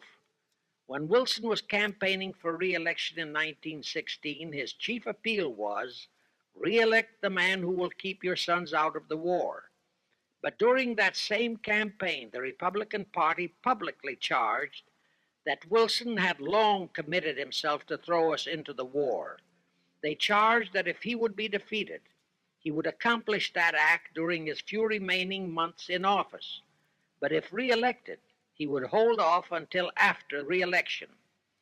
But at that time, the American people looked upon Wilson as a God-man. Well, Wilson was re-elected, and as per the schedule of the conspirators, he hurled us into the war in 1917. He used the sinking of the Lusitania as an excuse, a sinking which also was prearranged. Roosevelt, also a God-man in the eyes of the American people, followed the same technique in 1941 when he used the prearranged Pearl Harbor attack as his excuse for hurling us into World War II. Now, exactly as the conspirators planned, victory for the Allies would eliminate all the monarchs of the defeated nations and leave all their peoples leaderless, confused, bewildered, and perfectly conditioned for the one-world government the great conspiracy intended would follow. But there still would be an obstacle, the same obstacle that had balked the Illuminati and Rothschild at that Congress in Vienna peace gathering after the Napoleonic Wars. Russia would be on the winning side this time, as it was in 1814. Therefore, the Tsar would be securely on his throne. Here it is pertinent to note that Russia, under the Tsarist regime, had been the one country in which the Illuminati had never made any headway, nor had the Rothschilds ever been able to infiltrate their banking interests. Thus, a winning Tsar would be more difficult than ever to cope with. Even if he could be enticed into a so-called League of Nations, it was a foregone conclusion that he would never, but never go for a one-world government.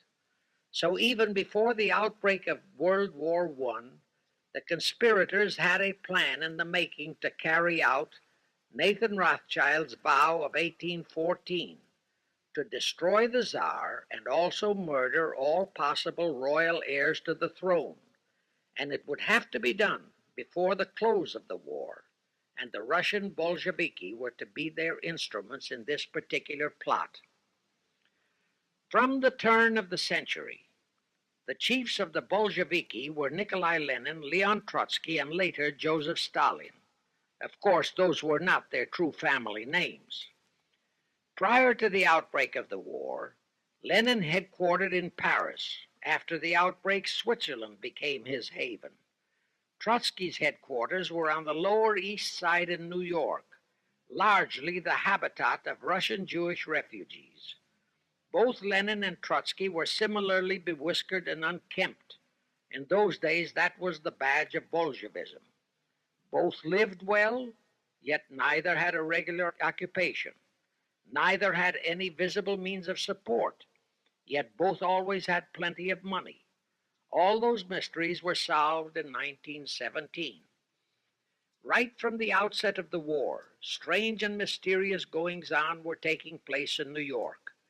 Night after night, Trotsky darted furtively in and out of Jacob Schiff's palatial mansion. And in the dead of those same nights, there were gatherings of hoodlums of New York's Lower East Side, all of them Russian refugees, at Trotsky's headquarters, and all were going through some mysterious sort of training process. But it was all shrouded in mystery. Nobody talked, although it did leak out that Schiff was financing all of Trotsky's activities. Then suddenly Trotsky vanished. So did approximately 300 of his trained hoodlums. Actually, they were on the high seas in a Schiff-chartered ship bound for a rendezvous with Lenin and his gang in Switzerland. And on that ship was $20 million in gold, the $20 million Schiff provided to finance the Bolsheviki takeover of Russia. In anticipation of Trotsky's arrival, Lenin prepared to throw a party in his Switzerland hideaway. Men of the very highest places in the world were to be guests at that party. Among them were the mysterious Colonel Edward Mandel House, Woodrow Wilson's mentor and palsy-walsy, and more important, Schiff's special and confidential messenger. Another of the expectant guests was Warburg of the Warburg banking clan in Germany, who were financing the Kaiser, and whom the Kaiser had rewarded by making him chief of the secret police of Germany. In addition, there were the Rothschilds of London and Paris, also Litvinov, Kaganovich, Stalin, who was then head of a train and bank-robbing gang of bandits. He was known as the Jesse James of the Urals.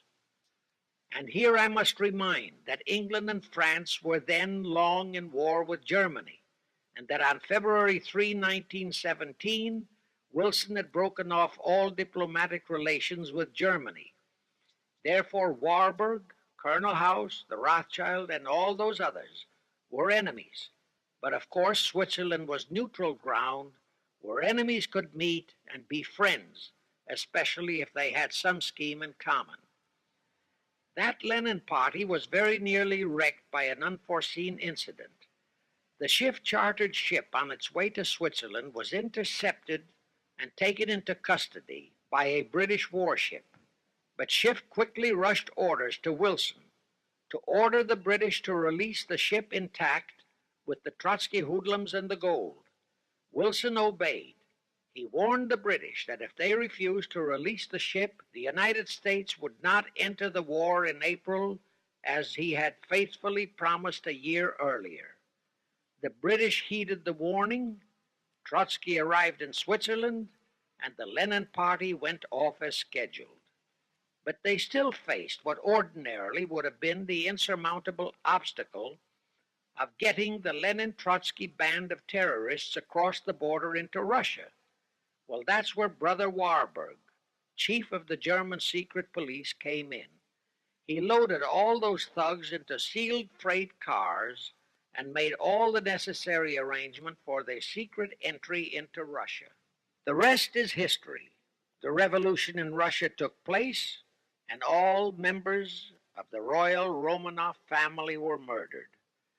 Now, my chief objective is to establish beyond even a remote doubt that communism, so-called, is an integral part of the Illuminati's great conspiracy for the enslavement of the entire world, that communism, so-called, is merely their weapon and bogeyman word to terrify the peoples of the whole world, and that the conquest of Russia and the creation of communism was in great part organized by Schiff and the other international bankers right in our own city of New York. A fantastic story? Yes, some might even refuse to believe it. Well, for the benefit of any doubting Thomas, I will prove it by reminding that just a few years ago, Charlie Knickerbocker, a Hearst newspaper columnist, published an interview with John Schiff, grandson of Jacob, in which young Schiff confirmed the entire story and named the figure old Jacob contributed, $20 million.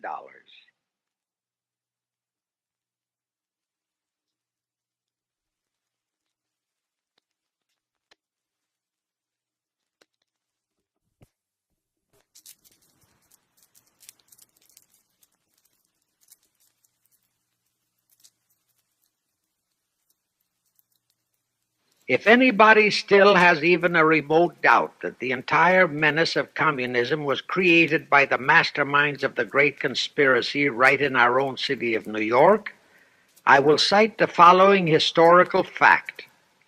All records show that when Lenin and Trotsky engineered the capture of Russia, they operated as heads of the Bolsheviki Party. Now, Bolshevism is a purely Russian word. The masterminds realized that Bolshevism could never be sold as an ideology to any but the Russian people. So in April 1918, Jacob Schiff dispatched Colonel House to Moscow with orders to Lenin, Trotsky, and Stalin to change the name of their regime to the Communist Party and to adopt the Karl Marx Manifesto as the constitution of the Communist Party. Lenin, Trotsky, and Stalin obeyed, and that year of 1918 was when the Communist Party and the menace of communism came into being. All this is confirmed in Webster's Collegiate Dictionary, 5th edition. In short, communism was created by the capitalists. Thus, until November 11, 1918, the entire fiendish plan of the conspirators worked perfectly. All the great nations, including the United States, were war-weary, devastated, mourning their dead. Peace was the great universal desire. Thus, when it was proposed by Wilson to set up a League of Nations to ensure peace, all the great nations, with no Russian czar to stand in their way, jumped on that bandwagon without even stopping to read the fine print in that insurance policy. That is all but one, the United States, the very one that Schiff and his co-conspirators least expected would balk. And that was their one fatal mistake in that early plot. You see, when Schiff planted Woodrow Wilson in the White House, the conspirators assumed that they had the United States in the proverbial bag. Wilson had been perfectly built up as a great humanitarian. He supposedly became established as a God-man with the American people. There was every reason for the conspirators to have believed that he would easily hornswoggle Congress into buying the League of Nations sight unseen, exactly as the Congress of 1945 bought the United Nations sight unseen. But there was one man in the Senate in 1918 who saw through that scheme just as the Russian Tsar did in 1814. He was a man of great political stature, almost as great as that of Teddy Roosevelt, and fully as astute. He was highly respected and trusted by all members of both houses of Congress and by the American people. The name of that great and patriotic American was Henry Cabot Lodge, not the phony of today who called himself Henry Cabot Lodge Jr. until he was exposed. Lodge completely unmasked Wilson and kept the United States out of the League of Nations. Here it becomes of great interest to know the real reason for the Wilson League of Nations flop. As I previously stated, Schiff was sent to the United States to carry out 4 specific assignments. Number 1 and most important was to acquire complete control of the U.S. money system. Number 2, as outlined in the original Weishaupt Illuminati blueprint, he was to find the right kind of men to serve as stooges for the great conspiracy and promote them into the highest offices in our federal government, our Congress, our U.S. Supreme Court, and all federal agencies, such as the State Department, the Pentagon, the Treasury Department, etc. Number 3, destroy the unity of the American people by creating minority group strife throughout the nation, especially between the whites and blacks as outlined in Israel Cohen's book. Number 4, create a movement to destroy religion in the United States, with Christianity to be the chief target or victim. In addition, he was strongly reminded of the imperative directive in the Illuminati blueprint to achieve full control of all mass communications media, to be used to brainwash the people into believing and accepting all of the maneuverings of the Great Conspiracy. Schiff was warned that only control of the press, at that time our only mass communications media, would enable him to destroy the unity of the American people. Now then, Schiff and his co-conspirators did set up the NAACP, the National Association for the Advancement of the Colored People, in 1909. And in 1913, he set up the Anti-Defamation League of the B'nai B'rith. Both were to create the necessary strife. But in the early years, the ADL operated very timidly, perhaps for fear of a pogrom-like action by an aroused and enraged American people. And the NAACP was practically dormant because its white leadership didn't realize that they would have to develop firebrand Negro leaders, such as Martin Lucifer King, for one, to spark the then completely satisfied and contented mass of Negroes. In addition, he, Schiff, was busy developing and infiltrating the Stooges to serve in all high places in our Washington government, and in the job of acquiring control of our money system and the creation of the 16th Amendment. He also was very busy with the organizing of the plot for the takeover of Russia. In short, he was kept so busy with all those jobs that he completely overlooked the supreme job of acquiring complete control of our mass communications media. That oversight was the direct cause for Wilson's failure to lure the United States into the League of Nations, because when Wilson decided to go to the people to overcome the opposition of the Lodge-controlled Senate, despite his established but phony reputation as a great humanitarian, he found himself faced by a solidly united people and by a loyal press whose only ideology was Americanism and the American way of life. At that time, due to the ineptness and ineffectiveness of both the ADL and the NAACP, there were no organized minority groups, no Negro problems, no so-called anti-Semitic problem to sway the people's thinking. There were no lefts, there were no rights, no prejudices for crafty exploitations. Thus, Wilson's League of Nations appeals fell on deaf ears. That was the end of Woodrow Wilson, the conspirator's great humanitarian. He quickly abandoned his crusade and returned to Washington, where he shortly died an imbecile brought on by syphilis. And that was the end of the League of Nations as a corridor into one world government. Of course, that debacle was a terrible disappointment to the masterminds of the Illuminati conspiracy. But they were not discouraged. As I have previously stressed, this enemy never quits. They simply decided to reorganize and try from scratch again. By this time, Schiff was very old and slow. He knew it. He knew that the conspiracy needed a new, younger, and more active generalship.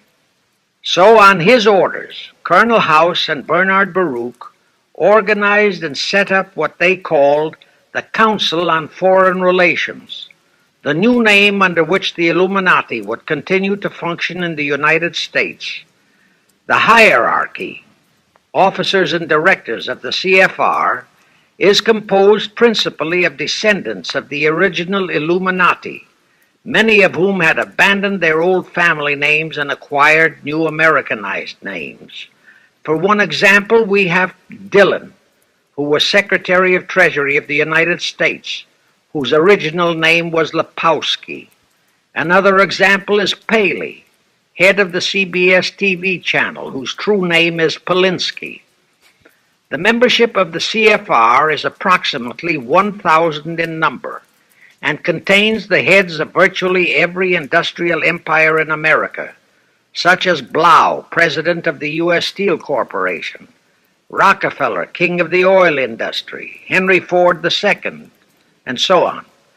And, of course, all the international bankers, also the heads of the tax-free foundations, are officers and or active CFR members. In short, all the men who provide the money and the influence to elect the CFR chosen presidents of the United States, congressmen, senators, and who decide the appointments of our various secretaries of state, of the Treasury, of every important federal agency, are members of the CFR, and very obedient members indeed.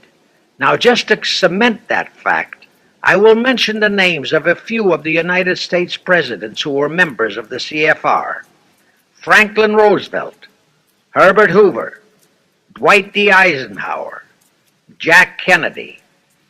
Others who were considered for the presidency are Thomas E. Dewey, Adlai Stevenson, Nixon, and Vice President of a CFR subsidiary, Barry Goldwater.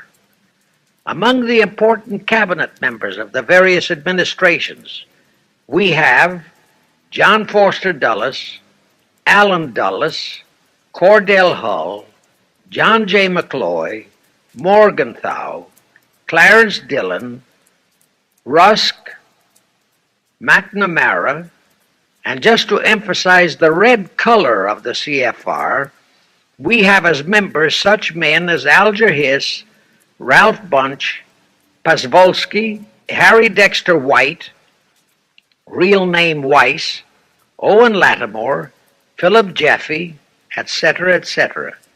Simultaneously, they were flooding thousands of homosexuals and other blackmailable characters into all the federal agencies from the White House down. Remember Johnson's great friend Jenkins and Bobby Baker? Now, there were many jobs the new CFR had to accomplish. They required much help. So their first job was to set up various subsidiaries to whom they assigned special objectives. I can't name all the subsidiaries in this recording, but the following are a few: the Foreign Policy Association, FPA, the World Affairs Council, WAC, the Business Advisory Council, BAC, the notorious ADA, Americans for Democratic Action, virtually headed by Walter Reuther, the notorious 1313 in Chicago. Barry Goldwater was, and no doubt still is, a vice president of one of the CFR subsidiaries.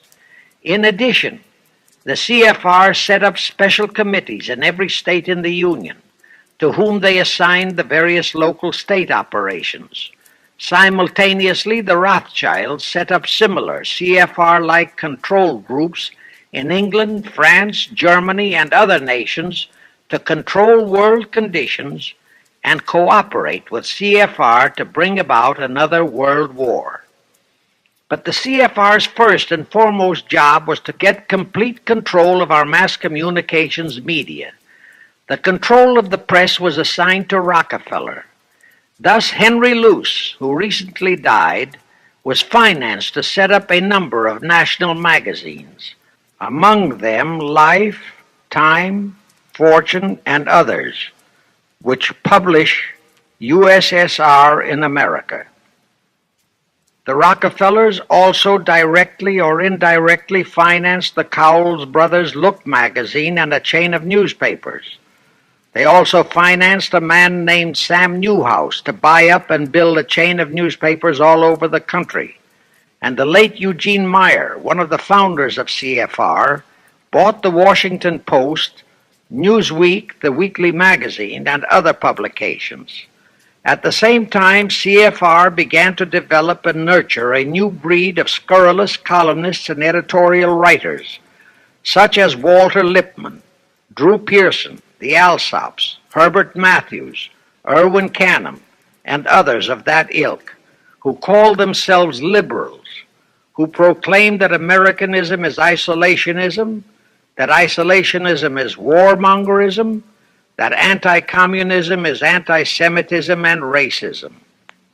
All that took time, of course, but today our entire press, except for some local small-town papers and weeklies published by patriotic organizations, is completely controlled by CFR stooges, and thus they finally succeeded in breaking us up into a nation of quarreling, wrangling, squabbling, hating factions.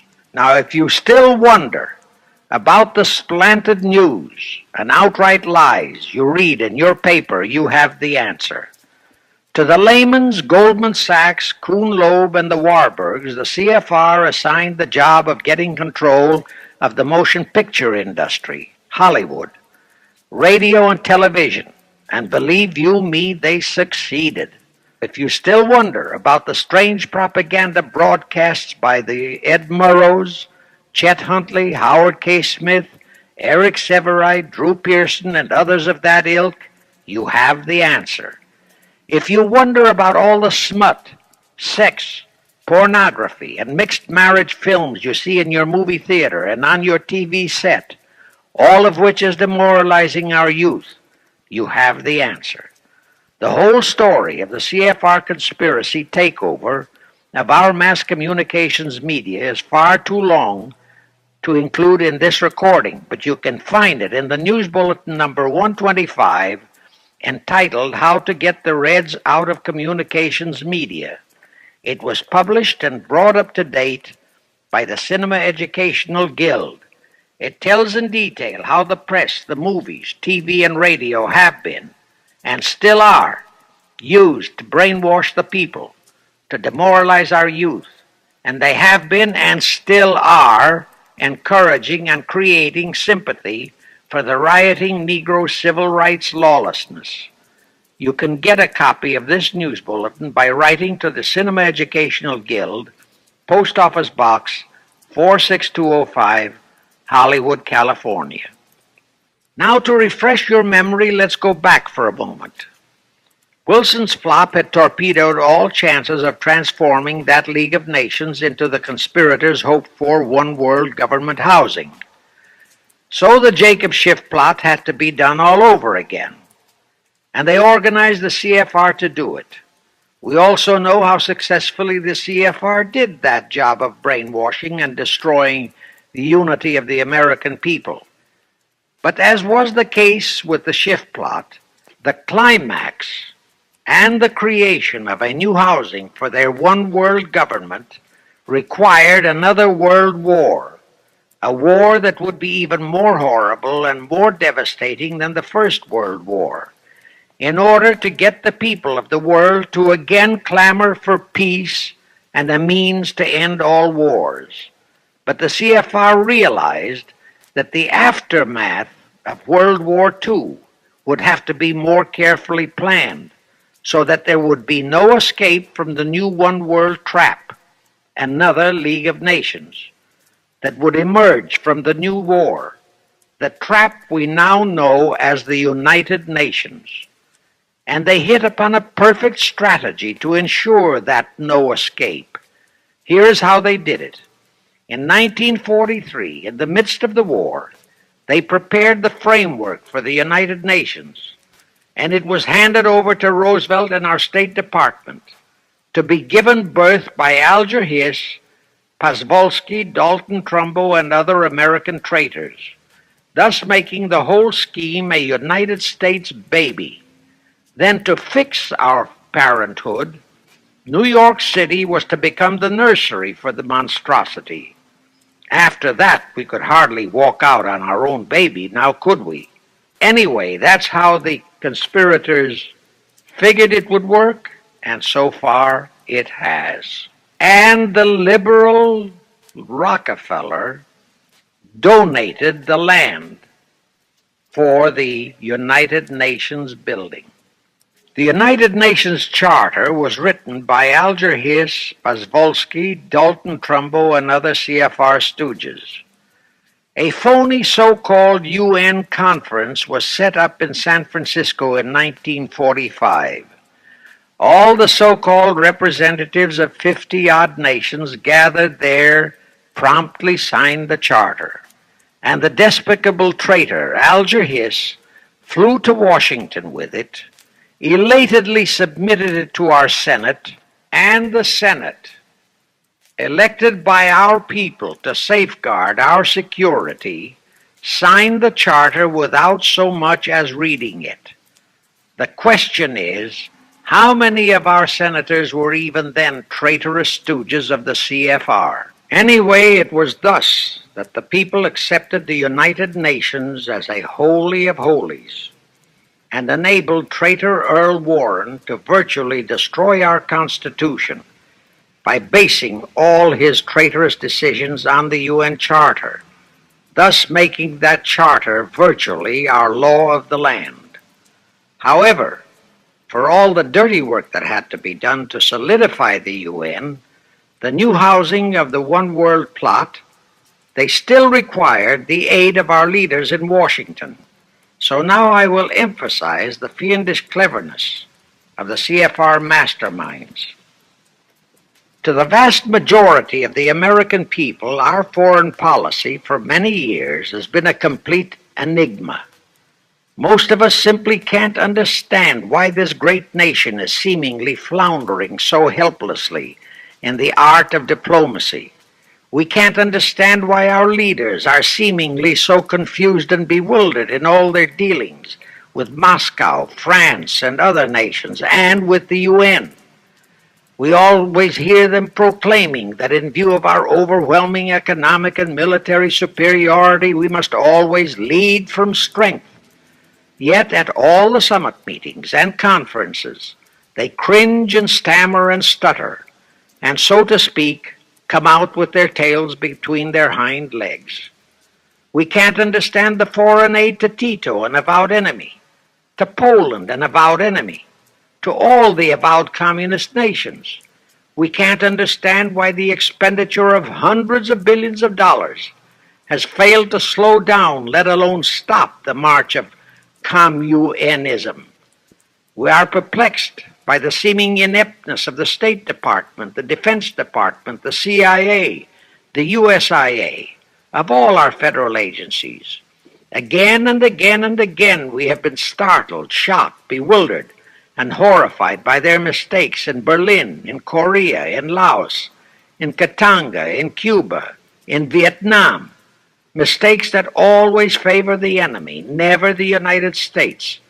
Under the law of averages, they should have made at least one or two mistakes in our favor, but they never did.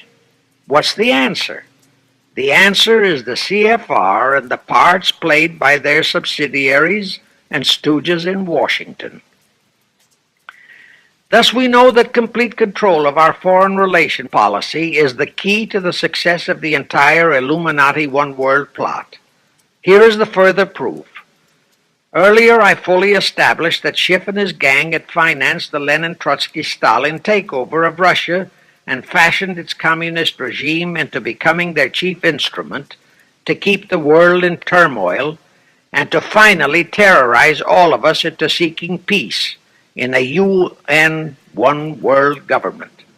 But the conspirators knew that the Moscow gang could not become such an instrument until and unless the whole world would accept the communist regime as the legitimate, de jure government of Russia. Only one thing could accomplish that: recognition by the United States. The conspirators figured that the whole world would follow our lead, and that's when the Wilson flop very nearly wrecked the entire plot. Throughout the following 3 Republican administrations, the CFR pulled every trick in their bag to induce Harding, Coolidge, and Hoover to grant that recognition, but all 3 refused.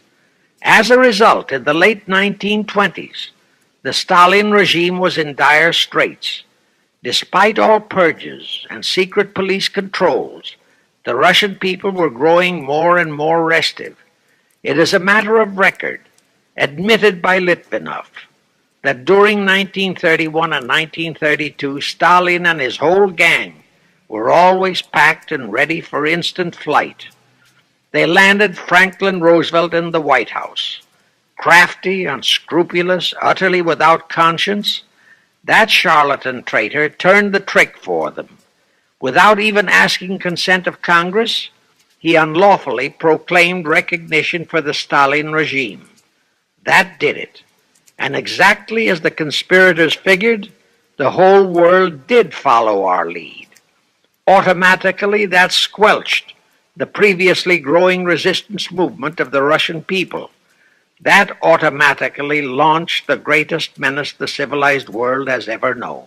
The rest is too well known to need repeating. We know how Roosevelt and his traitorous State Department kept building up the communist menace right here in our own country, and thus throughout the world. We know how he perpetrated that Pearl Harbor atrocity for his excuse to hurl us into World War II. We know all about his secret meetings with Stalin at Yalta and how he, with Eisenhower's help, delivered the Balkans and Berlin to Moscow. And last, but by no means least, we know that 20th century Benedict Arnold not only dragged us into that new corridor, the United Nations, into one world government, but actually schemed all the arrangements to plant it within our country. In short, the day that Roosevelt entered the White House, the CFR conspirators regained full control of our foreign relations machinery and firmly established the United Nations as the housing for the Illuminati one world government. I wish to stress one other very vital point. That Wilson League of Nations flop brought Schiff and his gang to the realization that control of just the Democratic Party was not enough. True, they could create a crisis during the Republican administration, as they did in 1929 with their Federal Reserve manufactured crash and depression, which would bring another Democrat stooge back into the White House. But they realized that a 4-year disruption in their control of our foreign relation policies could play havoc with the progress of their conspiracy. It could even break up their entire strategy, as it almost did before Roosevelt saved it with his recognition of the Stalin regime. Thereupon, after that Wilson debacle, they began to formulate plans to achieve control of both of our national parties. But that posed a problem for them. Manpower. Stooges in the Republican Party also added manpower for the Democratic Party, because control of just the man in the White House would not be enough. They'd have to provide that man with trained stooges for his entire cabinet, men to head the State Department, the Treasury Department, the Pentagon, the CIA, the USIA, etc. In short, every member of the various cabinets would have to be a chosen tool of the CFR, such as Rusk and McNamara. Also all undersecretaries and assistant secretaries. That would give the conspirators absolute control of all our policies, both domestic and, most important, foreign. That course of action would require a reserve pool of trained stooges, instantaneously ready for administrative changes and for all other exigencies. All such stooges would of necessity have to be men of national reputation, high in the esteem of the people, but they would have to be men without honor, without scruple, without conscience, men who would be vulnerable to blackmail. It is needless for me to stress how well the CFR succeeded. The immortal Joe McCarthy fully revealed that there are thousands of such security risks in all federal agencies. Scott McCloud unmasked thousands more, and you know the price Otepka has had to pay and is still paying for his expositions before a Senate committee of the traitors in the State Department.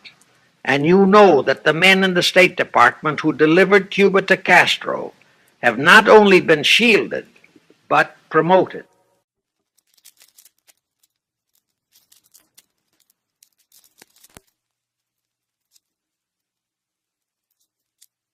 Now let's go back to the crux of the whole one world government plot.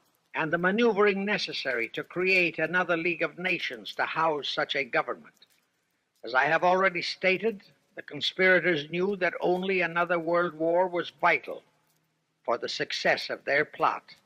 It would have to be such a horrifying world war that the peoples of the world would cry out for the creation of some kind of a world organization that could assure everlasting peace. But how could such a war be brought about? All the European nations were at peace. None had any quarrels with their neighboring nations, and certainly their tools in Moscow wouldn't dare to start a war. Even Stalin realized that it would mean the overthrow of his regime unless so-called patriotism would weld the Russian people behind him. But the conspirators had to have a war. They had to find or create some kind of an incident to launch it. And they found it in a little inconspicuous and repulsive little man who called himself Adolf Hitler. Hitler, an impecunious Austrian house painter, had been a corporal in the German army. He made the defeat of Germany into a personal grievance. He began to rabble-rouse about it in the Munich, Germany area. He began to spout about restoring the greatness of the German Empire and the might of the German soldiery. He advocated the restoration of the old German military to be used to conquer the whole world.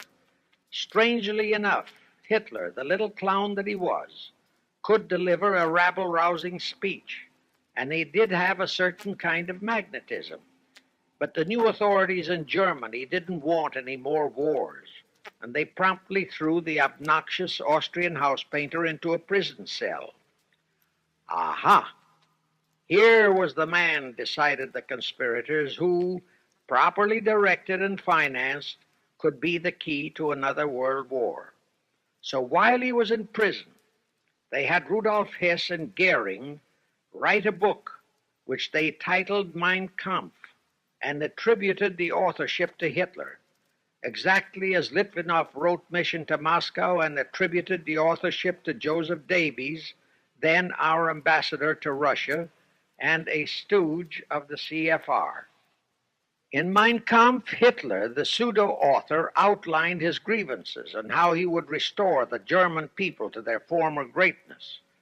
The conspirators then arranged for a wide circulation of the book among the German people in order to arouse a fanatical following for him.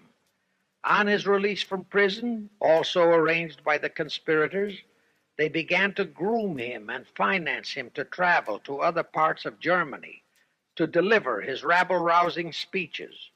Soon he gathered a growing following among other veterans of the war, and that soon spread to the masses, who began to see in him a savior for their beloved Germany. Then came his leadership of what he called his Brown Shirt Army and the March on Berlin. That required a great deal of financing, but the Rothschilds, the Warburgs, and others of the conspirators provided all the money he needed. Gradually, Hitler became the idol of the German people, and then they overthrew the von Hindenburg government, and Hitler became the new Führer.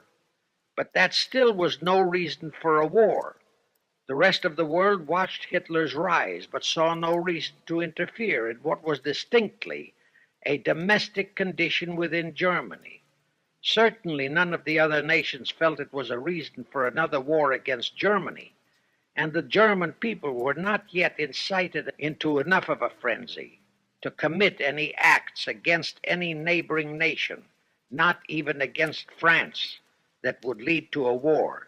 The conspirators realized they would have to create such a frenzy that would cause the German people to throw caution to the winds and at the same time horrify the whole world.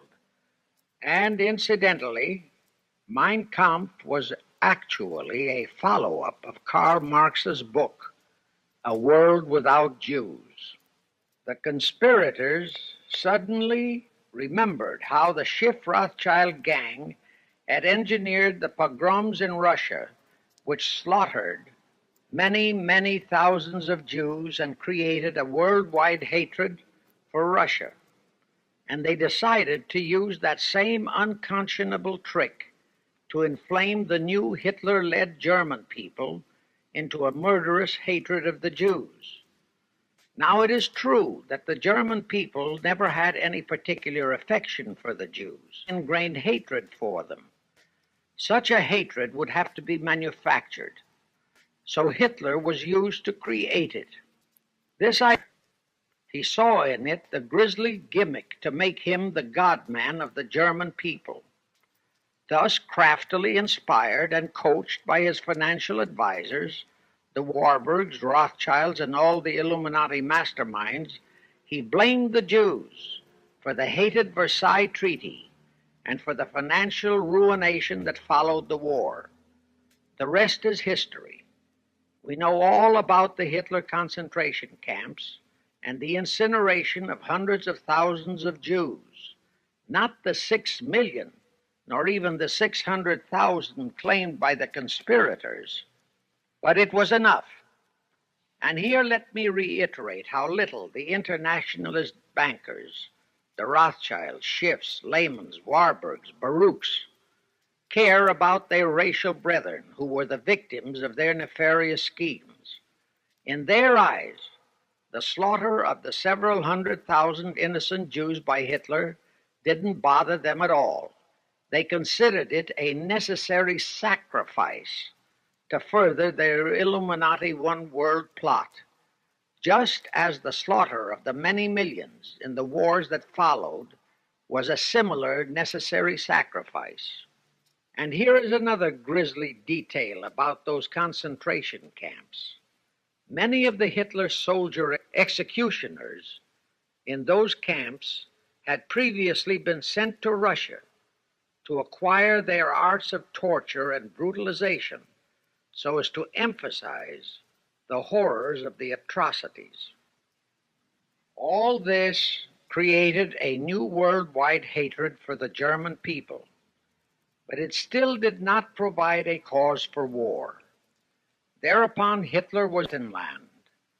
You remember how Chamberlain, diplomats of Czechoslovakia and France surrendered to that demand. That led to further Hitlerian demands for territories in Poland and in the French Saar territories. Those demands were rejected. Then came his pact with Stalin. Hitler had been screaming hatred against communism. Oh, how he ranted against communism. But actually, Nazism was nothing but socialism, and communism is, in fact, socialism. But Hitler disregarded all that. He entered into a pact with Stalin to attack and divide Poland between them. While Stalin marched into one part of Poland, for which he was never blamed, the Illuminati mastermind saw to that. Hitler launched a blitzkrieg on Poland from his side. The conspirators finally had their new world war, and what a horrible war it was. And in 1945, the conspirators finally achieved the United Nations, their new housing for their one world government. And truly amazing, all of the American people hailed this foul outfit as a holy of holies. Even after all the true facts about how the UN was created were revealed, the American people continued to worship that evil outfit.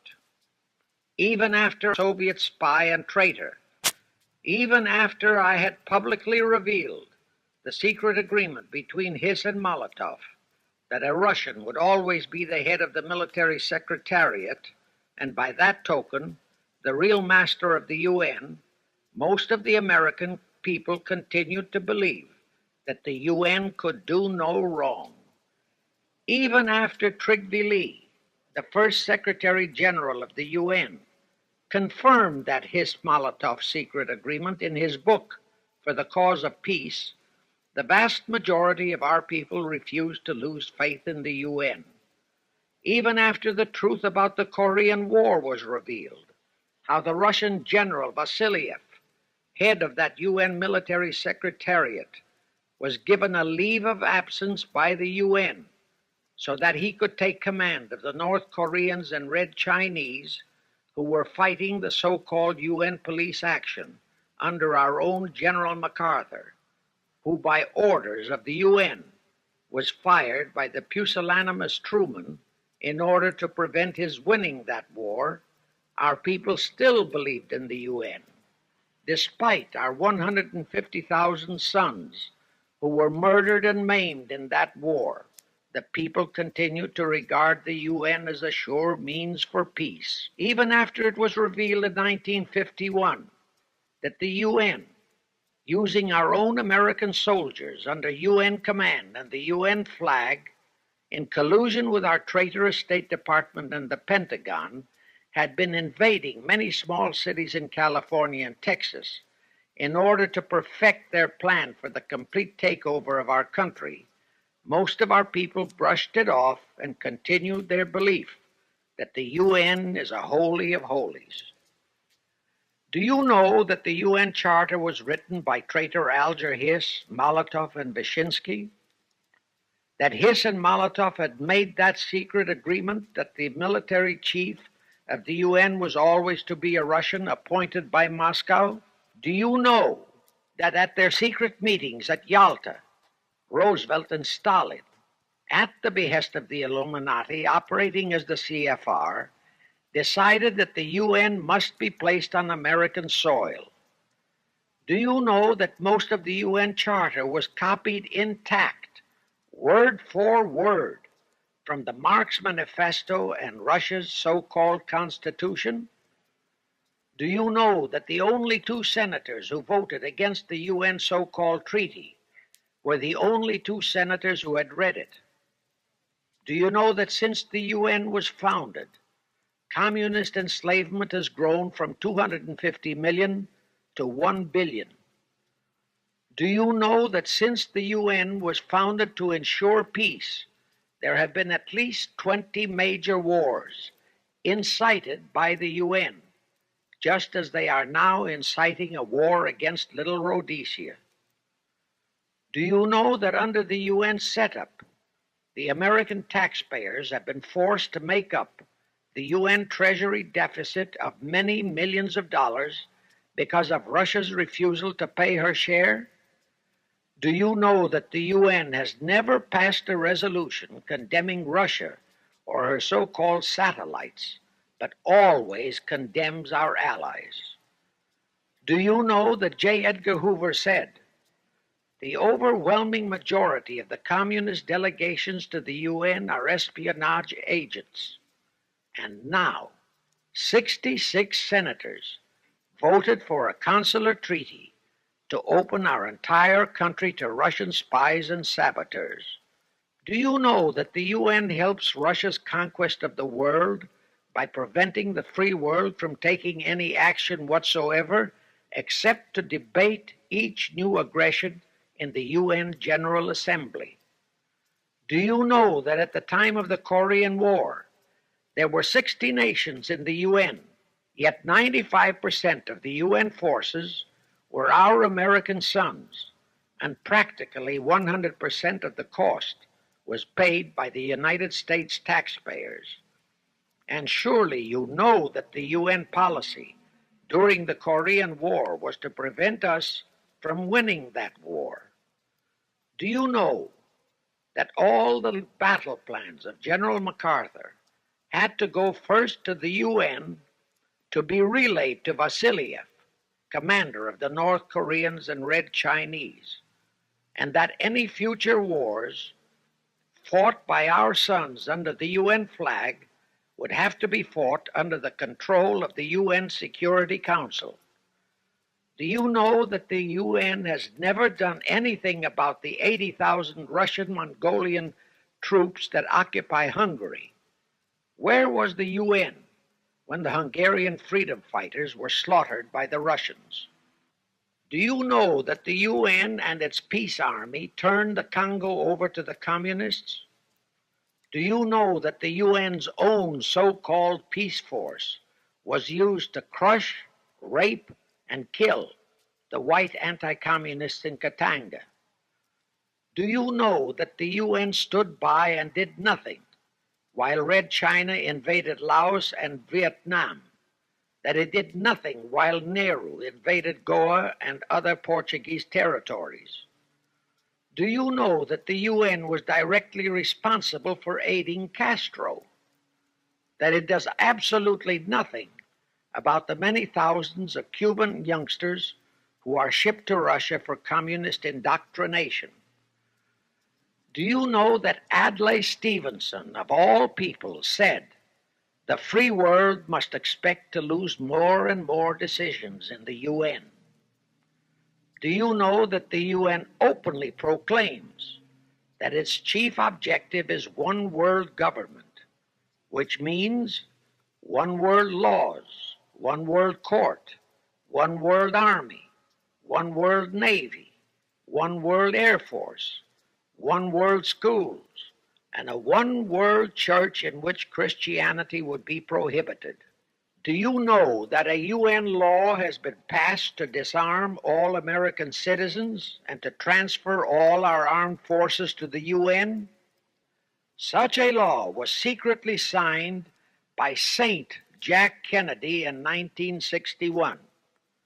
Do you realize how that fits in with Article 47, Paragraph 3 of the UN Charter, which states, I quote, "The Military Staff Committee of the UN shall be responsible through the Security Council for the strategic direction of all armed forces placed at the disposal of the Security Council," unquote.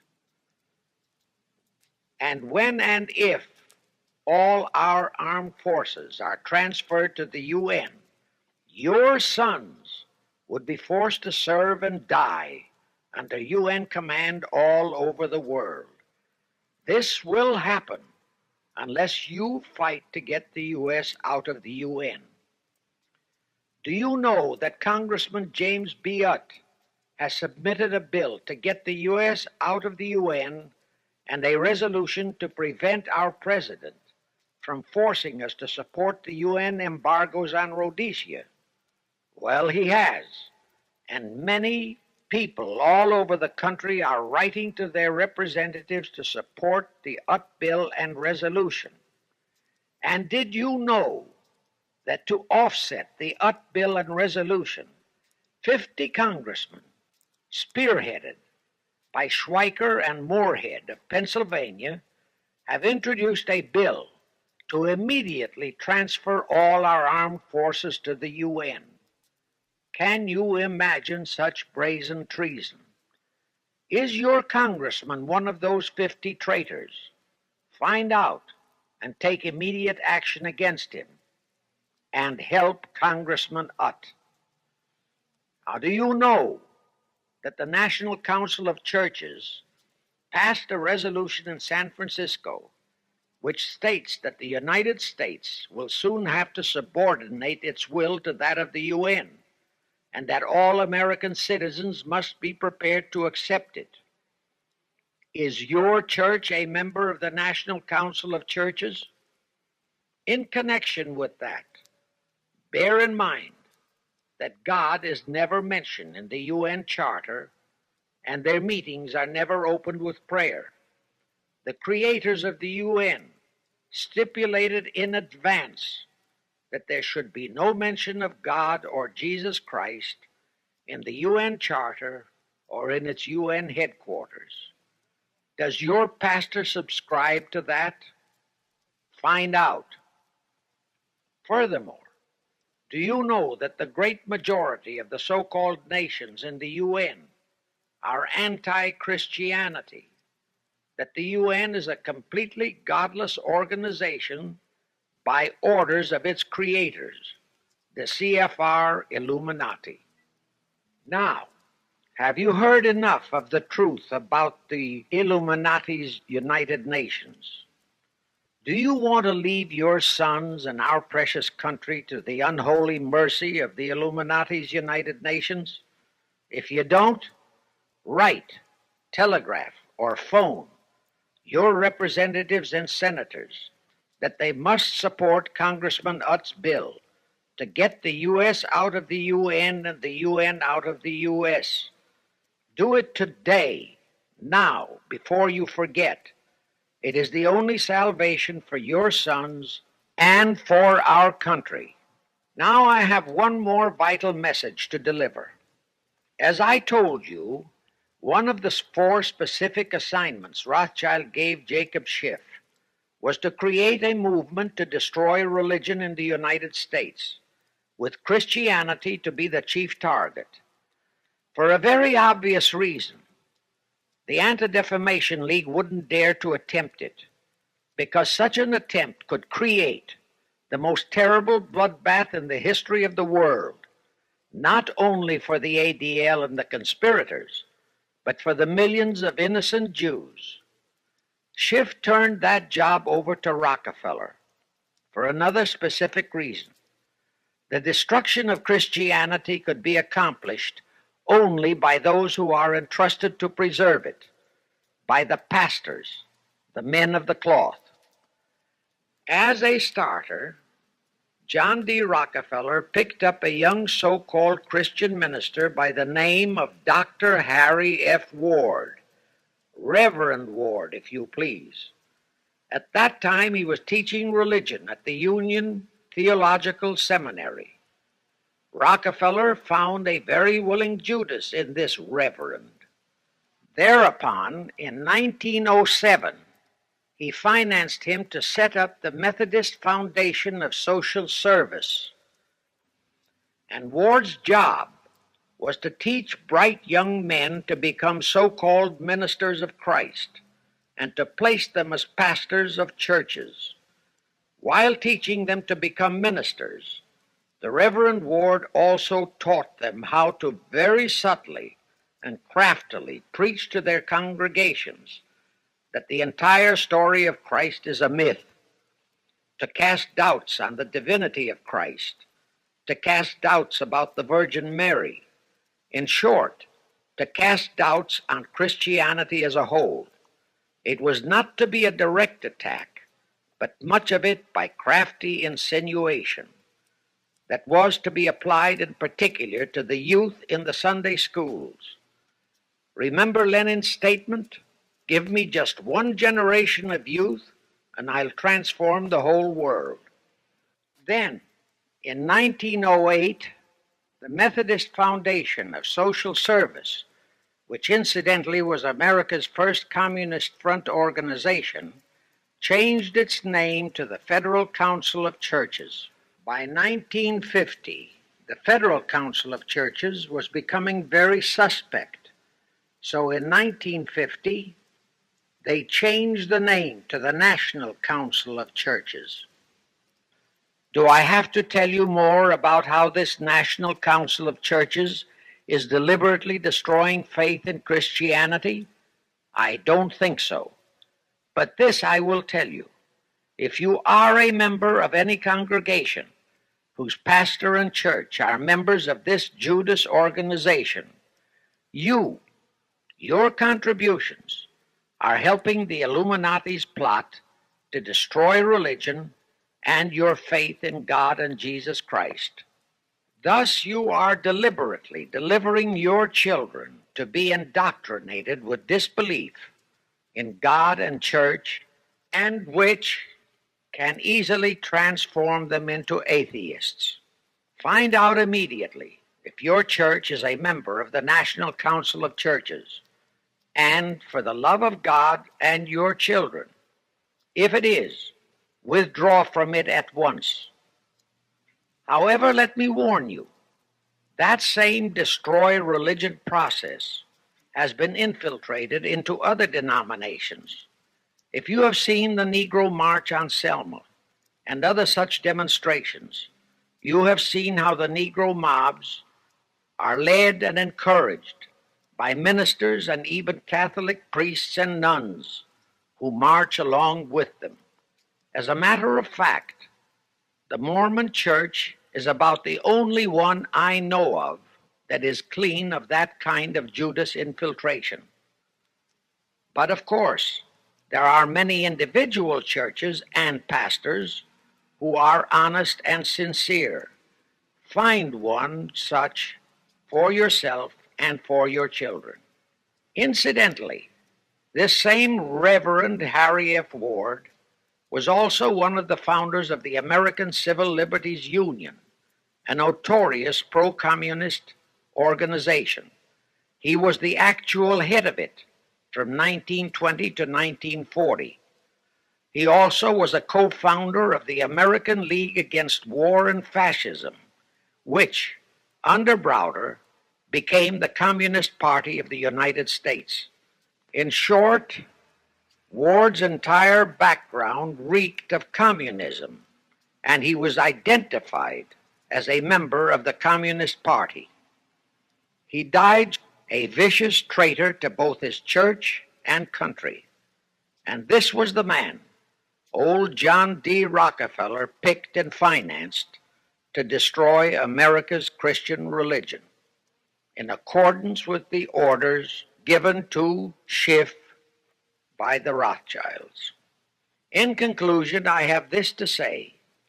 You probably are familiar with the story of how one Dr. Frankenstein created a monster to do his will of destroying his chosen victims, but how instead, in the end, that monster turned on his own creator, Frankenstein, and destroyed him.